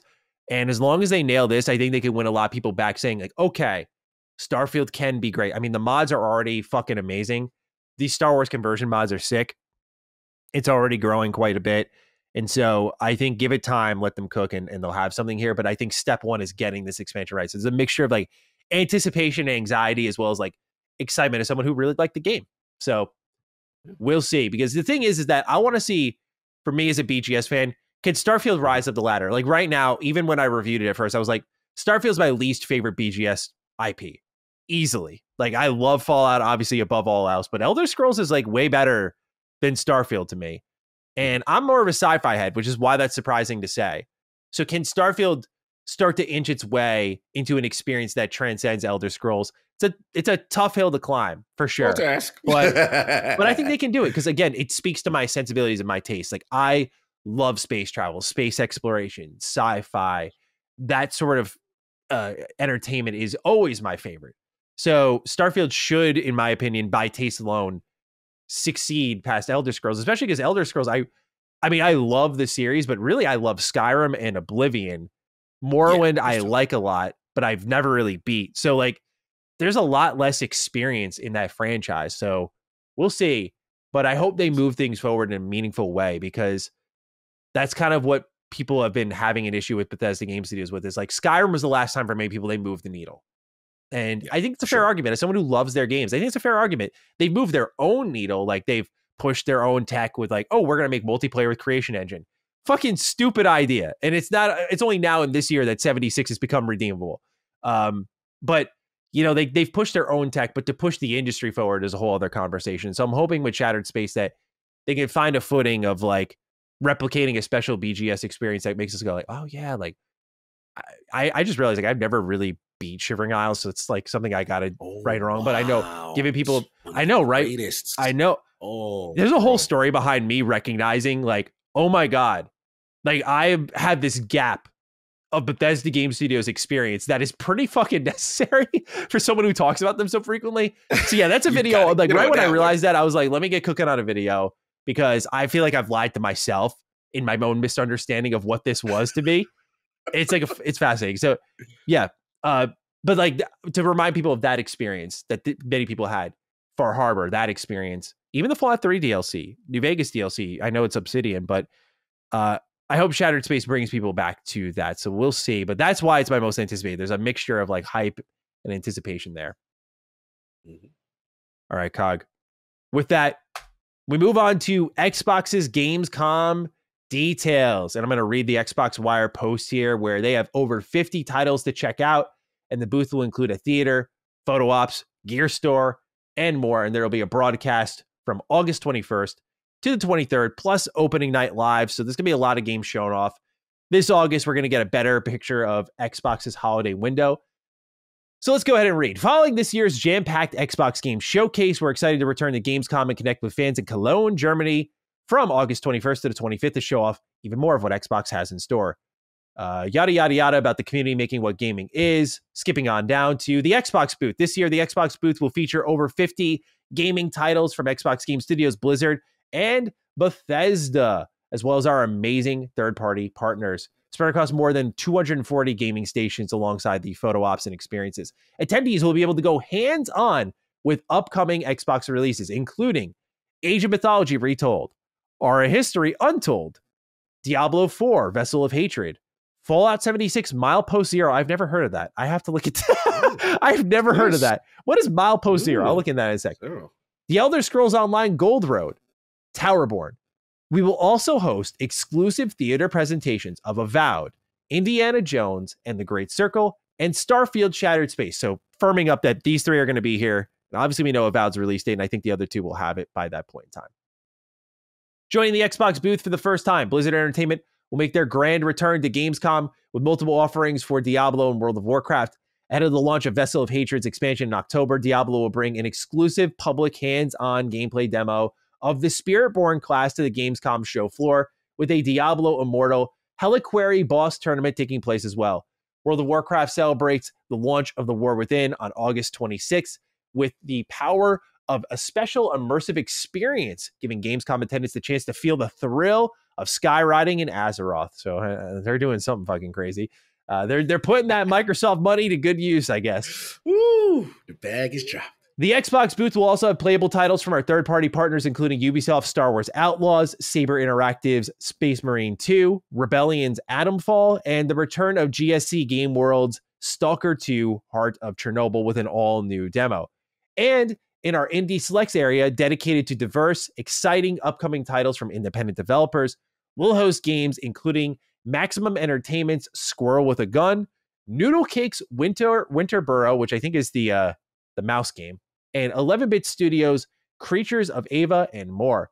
The above is just a small selection of the playable titles. There's a full list, which I'll get into in a sec here, and also the halls that they're available at. And that is pretty much it, Cog. So a pretty big Gamescom for Xbox here, really confirming that we're going to see Starfield. We're going to see Avowed, of course, and we're going to see, where was the other one here? I'm getting a list. Indiana Jones.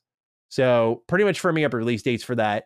Gameplay will be out for all of this. What do we make of what is a pretty massive summer for Xbox between the game showcase, which was packed with content, and now more to show here? And I also saw Greenberg posted on his Twitter account. And by the way, I have to defend him here. Not a hype way. Normally he's guilty of like getting everyone up in expectations, and after the showcase being like, oh, look, you know, guys, settle down. Like it's not, or right before the showcase, like, guys, it's not much. But he just said, if you want to see what's happening next with Xbox, like check out Opening Night Live. So it seems like they're going to have a presence on the Keighley showcase as well.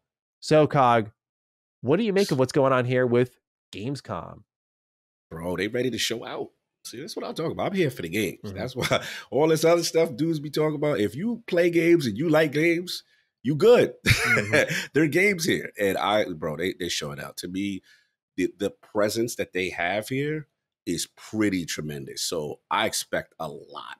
And what outside of the Avowed news, which we now know, I expect to get release dates. I expect to get firm up. I forgot about, we're going to get that Diablo, that Spirit Board class. That's a big deal. This is a huge content drop for Diablo as far as what they're doing. But me personally, we also forgetting about the ID at Xbox stuff. I think they are tremendous games. I told people about the Altars already. That's going to be there. Replaced, I got a chance to check out before. That's going to be there. So hopefully we get what's going on there. Bro, Squirrel with a Gun, low key, is hilarious. I don't know if you've seen the trailer for this game. Bro, put in Squirrel with a Gun. You are going to literally laugh out loud. This developer is hilarious. Keeps adding more stuff to this game. It kind of reminds me of, like, remember when Goose Game was the craze? Yeah. Like, this kind of has that energy with this damn squirrel, and it's hilarious. So, yeah. Bro, look at your face. It is wild. I've been following that game for a while, and it gets wackier and wackier, and I'm about all the nonsense with this squirrel with the gat. I'm calling it Squirrel with the gat. This is insane. He actually uses an Uzi to, like, get up higher and collect acorns. Yes! This game is nuts. So look, we got the big boy stuff. I see Marvel Rivals is going to be there. Yeah. I told you I got a big fan of that. And obviously, you see the NetEase relationship, Stalker 2. Look, they've got a ton of stuff to show. This is big. I've been on them about their lack of presence in the EU. Mm-hmm. This is one way to get things going as far as showing what you have to release. So yeah, I'm excited, man. And we already know about the usual suspects, the indies, the Shattered Spaces, still going to see about and stuff like that. They look like they're ready to show out. So I'm all for this. This looks like a massive presence. So salute to them for committing to Gamescom.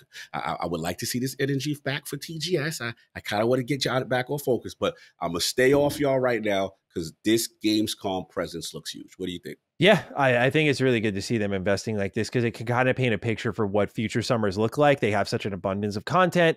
They need multiple places to show it off. And so to see them have a massive Gamescom like this, hopefully it pans out well, because I didn't like the whole Xbox Showcase, Xbox Extended Showcase. I thought it was weird. I kind of liked how they used the Xbox podcast as sort of a partner with it and spotlighted particular games there as individual deep dives. I thought it literally gave games more time to breathe and focus. Yes. The only mistake I think they made with that was, like, Our History Untold had, like, a release date announcement buried in it. And I think that game deserved a trailer spot for its release date announcement, if you asked me.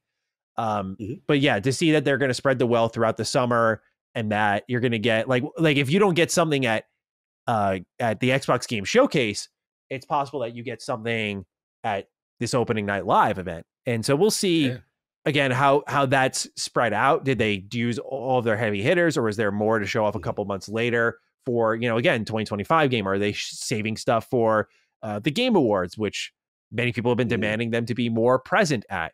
So we'll see, of course, but I really think that them investing in Gamescom in this way with more hands-on stuff is good, especially because Gamescom is like the leading convention right now. Like it gets massive attendance. It's insane. Yeah. And to add on, like you said, Gamescom seems to be like everyone seems to be fighting control in a post E3 world. And I feel like Gamescom is really gaining traction there. And to your point, good catch on the Greeny thing. Like we can't understate that for for Keighley's on live thing.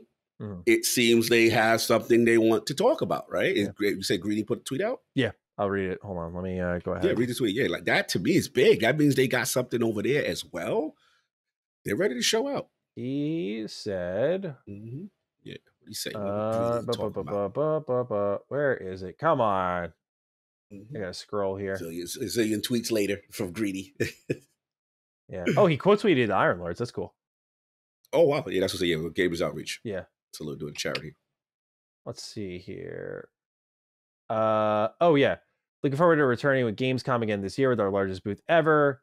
We'll have 50 titles, plus theater presentation. Here we are. For those not attending, I'd recommend you check out the Gamescom opening night live show as well as our Xbox game show floor daily broadcast streams.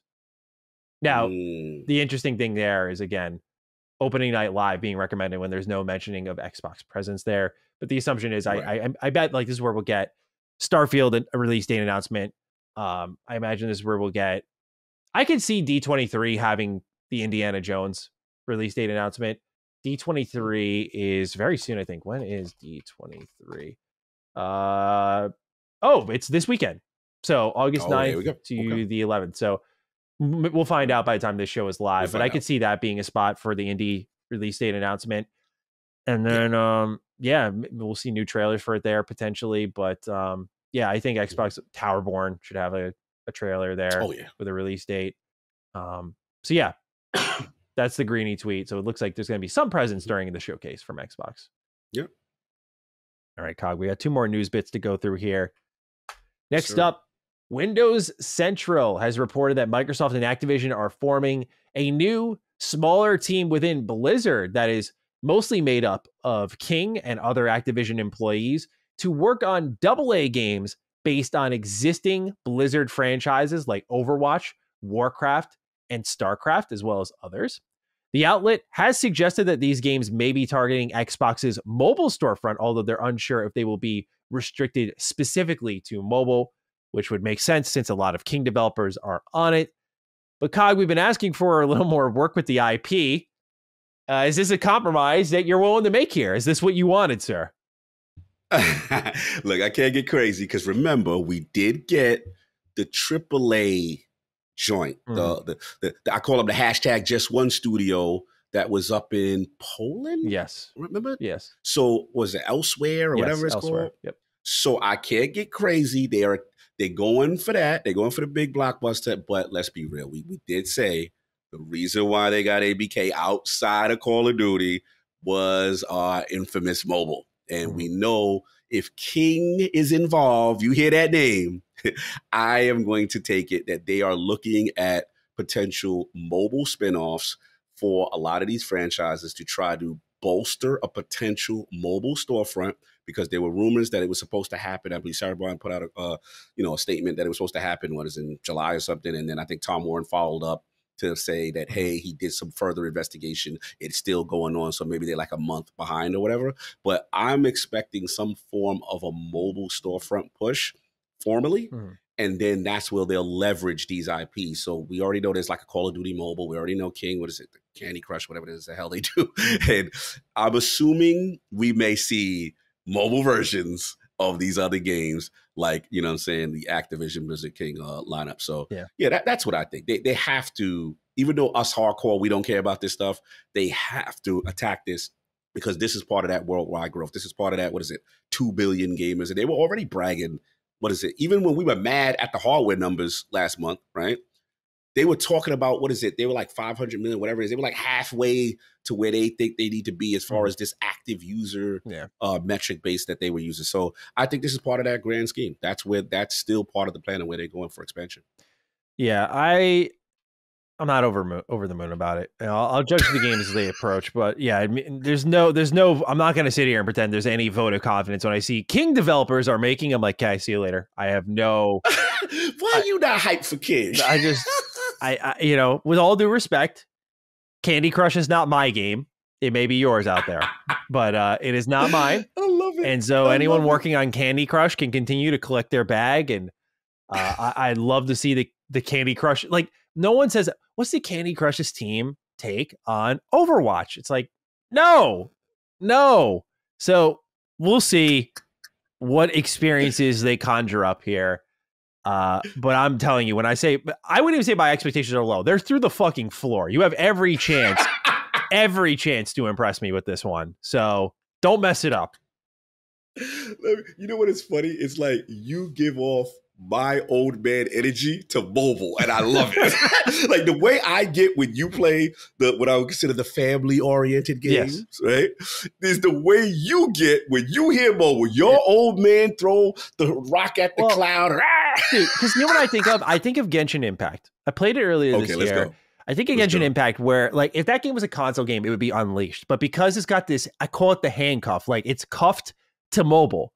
So it's just like, we can only go so far before mobile pulls us back in. Like, the co-op, for example, in Genshin Impact sucks. The multiplayer could be so much better, but it's handcuffed because of mobile. We can't do that on consoles because of mobile. So it's the same thing here. I could see Xbox, like, coming out with this cool Overwatch spin-off. We're handcuffed to mobile. We can only do so much. And there's definitely going to be microtransactions and tons of monetization. Like, dude, no, like, there's no way this is. I refuse to get excited for this. I refuse. You got to think about the young baddies, the Gen Zs. They coming up. They don't want to. They're being raised horribly, as far as I'm concerned. This is what parents are throwing their kids on. Come on, you're doing a bad job parenting. Come on, give them a PSP and thank me later. It's fucking cheaper. It's durable. It's going to introduce them to a whole world of experiences, and your kid will likely behave more with it. So, I love it. Take it from me, a 29-year-old. I like old man Maddie. I'm not a parent, but I'm going to give you advice anyway. All right. I respect it. Hey, speaking of things you can hand your kids, how about an Xbox handheld? You got a rumor here. This comes from the Xbox 2 podcast, where Jez Corden reckons that Microsoft, this is from Pure Xbox, quote, will go into the next gen with a handheld console and a Series X successor, hinting that a portable console could effectively be the replacement for the Series S, end quote. And there's a clip out there of Rand and Jez chatting about it alongside Gaz about this. Now, I will say this as friends with these guys, Cog2, yes, they often speculate. And I know Rand's listening. You guys speculate. What do you think about this? You know, they know at times. And so it's, sometimes Jez's speculation, if you listen to the clip, heavily suggestive of being knowledgeable about something. So what it paints a picture of is that instead of the Series X and Series S, the next gen Xbox is your home console alongside a handheld. I'm curious what you think of this, Cog, because we were kind of drumming up ideas. You know, is it an in-betweener? Like, do we get it now before the next gen Xbox? Sounds like it might be a part of a family, but also we were talking about like the hybrid. Like, is it kind of like the Switch, but way more powerful? Like Xbox, I said, kind of, I think, like, to clap back, needs to lean into gimmicks a little bit more to kind of do what the Switch did after the Wii U. And I think this could be it. Like, here's your companion device to your main device right off the bat. And I think it's in hindsight, like, I think the Series S is a great idea. I still think the Series S is a great purchase, but now with that knowledge in mind, it's an easier sell to make like your companion device, like the cheaper alternative is also like a very convenient kind of portable gaming device. And it just, I think it could sell itself a little bit easier, like experience the whole Xbox ecosystem on the go instead of like for cheaper, right? Like, just remove the budget feel from the ecosystem a bit. So I think this could actually be a pretty cool play. It's a little bit disappointing because I want to know, like, I want to get the Xbox handheld ASAP. It's like the one, right. I'm not like a hardware guy at all. Like new console generations excite me, but like, dude, I'm the guy. I bought my Series X. I will not buy a new Xbox unless that thing breaks. I don't care about mid-gen refresh. I bought my PS5. I've kind of dabbled the idea of the Slim because I hate how big that thing is. But like, dude, it's like, to me, it's like flushing money down the toilet. Like, I am not a mid-gen refresh guy. So the thing with me that's authentic about the excitement of the handheld is like, oh, I'll pick that up whenever. You just say the word. Like, that's rare for me to have that kind of hardware excitement. So I'm a little upset that like I might have to wait a couple of years for it. But what are we making this update on the Xbox handheld? Shout out to the Xbox too. Shout out to Jazz. Shout out to the homie Ren with their predictions. Yeah, like, look, man, I agree with you, man. I think that, you know, this seems to be how they potentially handle the dual SKU approach the next gen. I'm now coming along as much as I'm with you. I want a handheld like now, like this gen, but we have to look at the signs, you know, with hardware declining, you know, on, let's be honest, Xbox's front significantly. I think PlayStation's numbers just came out now, down 27% and then 44% or whatever. So their hardware is down. Switch is already we're at a saturation point. We have to be honest also, right? Where it's like most people already have consoles. So to me, now that I take a step back, take my emotions out of it, because I'm with you. I want a Series S kind of equivalent handheld now, like yesterday. Like I wanted that joy. But for me, I'm like, you know what? What they're probably going to do is invest with the chipset manufacturers for the next level, whether it be a 2026 or a 2027. And then they'll have the latest, because look, I have the Ally X as my reference point now, right? You know what I'm saying? And I see what they did with the improvements. The technology is only going to get better, and hopefully prices will come down and they find that power differential. But I'm with you. I think that we'll have our traditional, as Sarah Bond said, the most powerful technological traditional console device.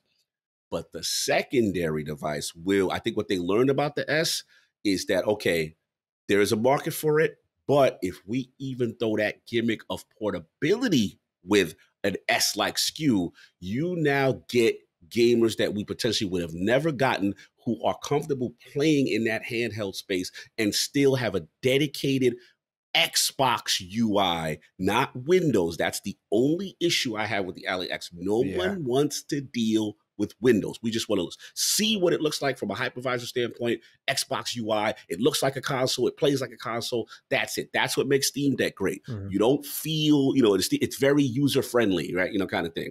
So I think that's the play. You know, I think that's the play. I think that, and I honestly think, now that I think about it, that's why I think they kind of throw in the towel with hardware now. They've reached their saturation point. They don't think they're going to sell any more. They're going to probably ride cloud mobile until another year or two. They're going to ride this console generation with the games and the software they got in Game Pass. But hopefully the revamp is what we said, this new console in the 2026, 2027. And they're going to have a ton of software whenever this console does drop. They're, like, based on what we know and how lineups are, there's a ton of stuff. Obviously, we know Gears now. We still got so many other potential big-time franchises that could launch. And we know 343 is loaded up again. Yeah. They're going to have stuff to launch this time. So that's my gut. But I think it's the play. Do it with a dual approach. Well, the other thing that kind of helps them out here, in my opinion, with the handheld is the Series S being viewed as the inferior box. Like there's an optical damage in having a low power home console, right?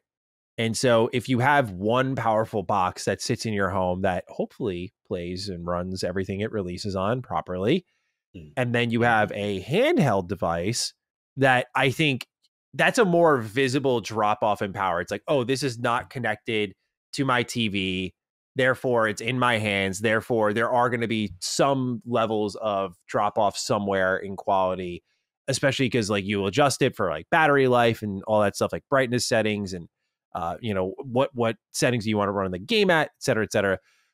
Where I think that could help Xbox out on an optical level to not look like they constantly have this ball and chain kind of, you know, I think the Series S is great, but we learned like with the parity approach that they had, that kind of hurt some games fully flourishing on their consoles.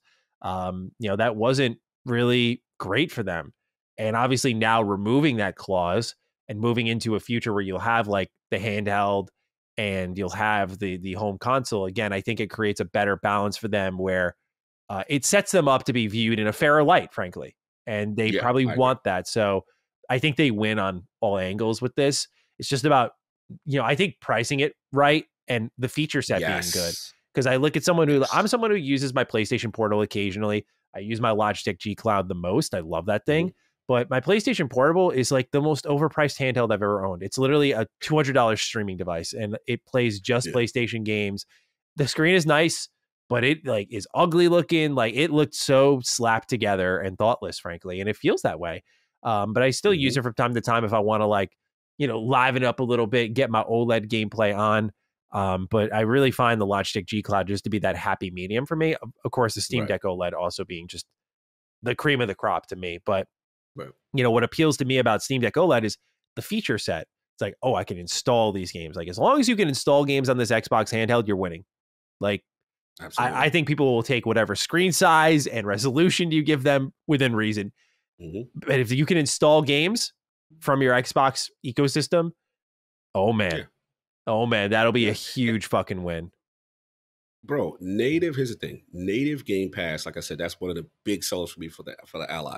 Then we have to be honest, they've been flirting with verbiage about allowing multiple storefronts. Now, I don't know how the business of that works on that, but that, again, makes it more appealing if it's just something Steam and Epic on it. Steam and Epic on, bro, at EA Play, we know the relationships there. Ubisoft, we know the relationships there.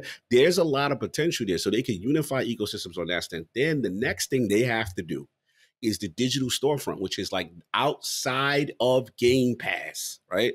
I should be able to play a Dragon's Dogma or whatever it is that I bought digitally because I own the rights on that device, even though it's not a Game Pass game. That's the next level. And then the last step is the price to power and the TDP aspect, where here's the thing, the Achilles heel of the Series S, so to speak, is the fact that there's less memory in it, right? So the devs got to do extra dev time to do that stuff. But when you're dealing with something that most likely is going to be on a smaller screen, it's not going to demand, a 1080p or 4K, right? You can bring that resolution down, and then you still get that price, that performance ratio. And let's say, for example, like the Steam Deck verified, maybe there's Xbox handheld verified, but that'll be a core part of what they're trying to do. I think it's an easier sell in my eyes to a developer. You know what I'm saying? In that sense, you know what I'm saying? In the sense that, like, you don't got to go super crazy to try to max what the Series S, like the S to the X was doing, right? Like, it's an easier sell when it's in a handheld form and you're like, okay, yeah, I get it. You're going to do this in handheld form kind of thing. So we'll see. We'll see. I think it's the way to go. I hope they do that approach. And I think there's some exciting things that they could do from a storefront standpoint. Yeah, absolutely. So a lot going on in the world of Xbox. And here's hoping we learn more about the handheld. I just hope if you're Xbox, you strike before PlayStation announces what I think they're working on too when it comes to handheld, because that will take the wind out of their sails completely. So that's another benefit they get from being ahead on that front, because again, PlayStation has that handheld history. So if they go first and they announce it, it is a huge damage to the momentum that could build for Xbox, because now it looks like they're following rather than like, we're doing this first and we're making this step. Because of this. So I wouldn't be surprised. Like, they've talked about how hardware announcements this year. Like, I wouldn't be surprised if we kind of got that Series X level announcement of like, here are the things without like the names, and we'll see it next year to talk more about when those are dropping. Maybe like accelerating a little bit. It's key for them to be first. I agree. 100%. All right. Last segment of the show, Cog. Game Pass pick of the week. We have a write in here from Jeff Caceres.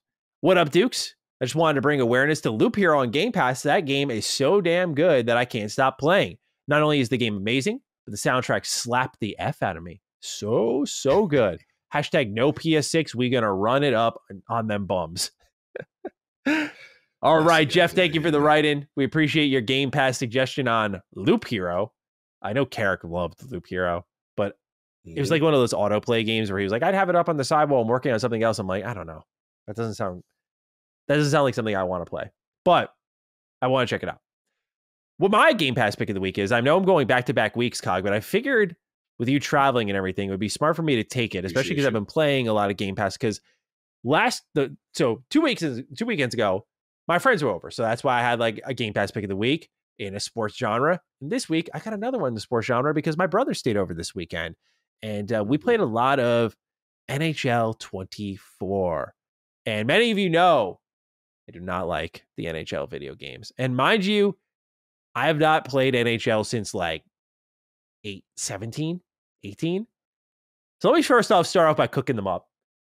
Y'all got to figure out these character models. Holy shit. Like these, it's unacceptable for how frequently visible the faces of these players are, that none of them really look like their real life counterpart. Like I get it. Most of the gameplay is above ice, but when they're celebrating, when a play ends every 5 seconds, you see their face.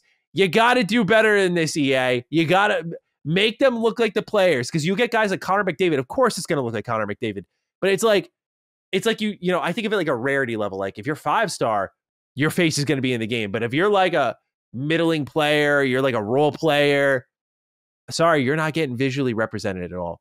So with that tangent out of the way, NHL 24 has a lot of great modes. And I got to say, there is one in particular that caught my interest. I think this was added last year, but I wanted to try to spotlight. By the way, don't buy this game. This is Game Pass users only. All right? Game Pass all the way. Game Pass all the way. They have an NHL 3s mode. And it is, as it would suggest, 3-on-3 hockey. The rink is shorter and skinnier. And it's an arcade-like mode where you start off on a circuit. And so you'll start off playing against West Coast teams. And it's got a lot of like FIFA Street, NBA Street kind of energy, where instead of playing like on the streets, like you're instead playing like hockey in these smaller arenas with like a really loud crowd.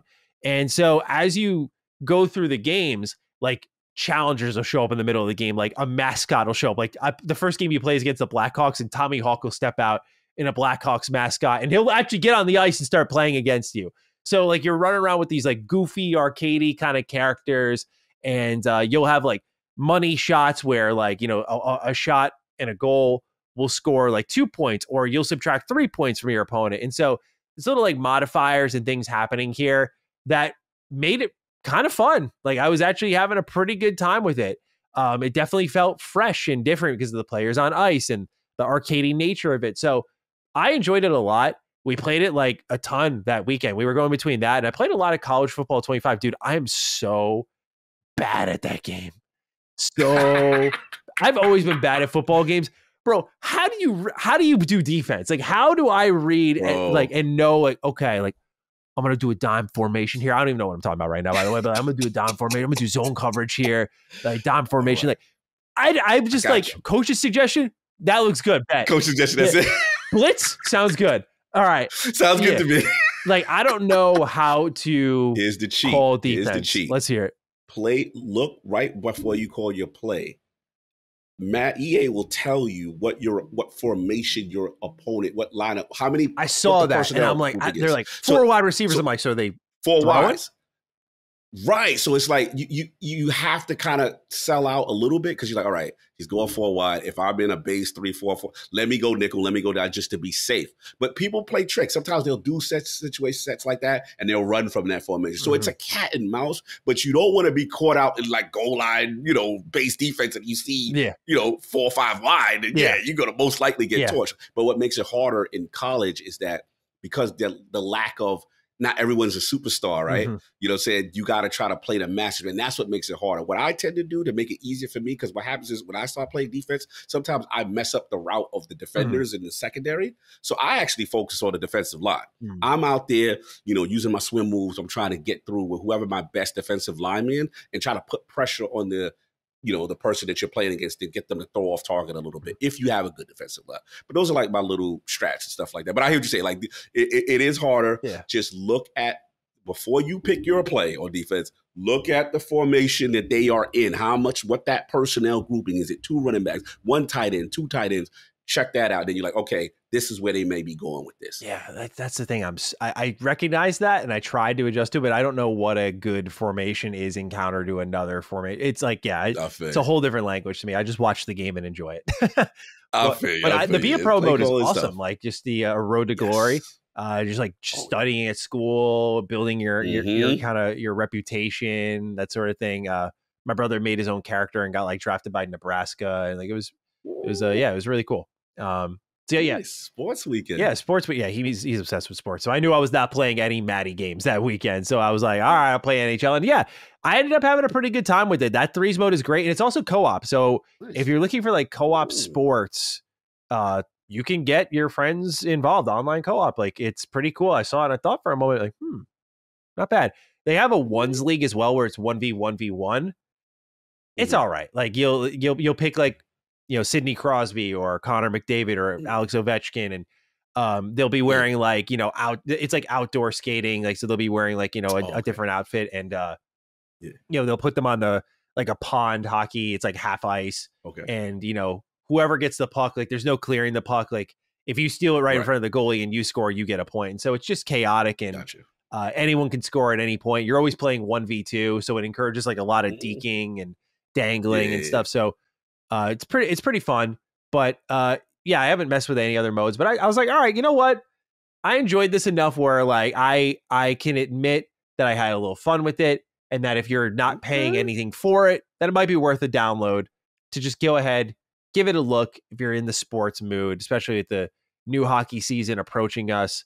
They update all the rosters and whatnot, so you can go ahead and enjoy all the various players on their new rosters after the trade deadline. So, that's what's going on for Game Pass pick of the week, Cog.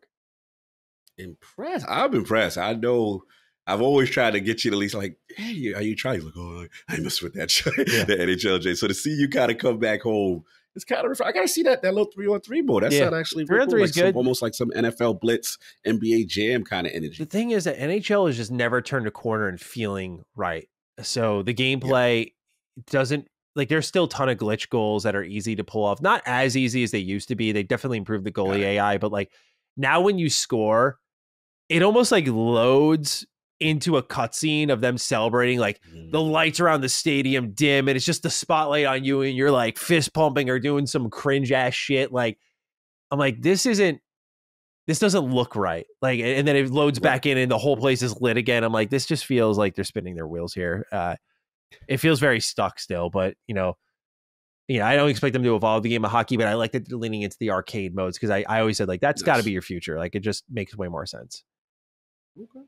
All right, Cog, time to wrap things up here. It's been a longer show for us than anticipated. We started this at like 11:30, and it's almost 4 in the afternoon, or at least for me it is. So for you still got a whole day ahead of you. So with that, Cog, we wrap things up. We got to pick a hashtag. What are we feeling this week? That's a good one, man. Kind of all over the place. Obviously, we got, Gamescom is coming. We got that. We got the Avowed delayed. Obviously, PB and Banana was another big one. I kind of like PBB DD. Just PBB. Yeah. Oh, let's go. Yeah. It became a thing. Yeah. They were putting I go for it. Rubber the Dukes putting the pressure on. They was on me. It was like, how dare you? What is wrong? I was surprised how quickly they got on you for it. Because my reaction was pretty tame. I was feeling crazy, but I was like, look, I've had my food takes before. And I know that, like, I've sometimes been in an unpopular position. So I'm not going to show my ass too hard here. I'm glad the Realm of the Dukes picked up the slack, though, for sure. Yo, they was all on your side. It was hilarious. It was funny. Yeah. I was like, all right, I see y'all else. We got to do something in honor of that. 100%. So peanut butter banana DD, ladies and gentlemen. PBB DD. That's the hashtag this week. I'm at Jutsu7 Status. Cog is at Lord Cognito. You can tag us there or use the comments down below. Other than that, Cog, has been another excellent episode with you, and we'll catch all of you next week for episode 189 of Defining Duke, an Xbox podcast. Peace out. Defining Duke, an Xbox podcast, is a product and trademark of Last Stand Media and Collins Last Stand LLC, and is recorded from the United States of America. The show is conceived by Matthew Mr. Matty Plays Schroeder and me, Colin Moriarty, and is written and produced by Matthew Schroeder. Matty's co-host is Barry Lord Cognito Eversley. Defining Duke's executive producer is Dustin Furman, and the show is edited by associate producer Ben Smith. All of Last Stand's theme music is by Ramon Narvaez. As you know, all of Last Stand Media's shows, including Defining Duke, are fan-funded on Patreon at patreon.com/laststandmedia. The following names are at the producer support level on Patreon, and we're thankful for your kindness and generosity.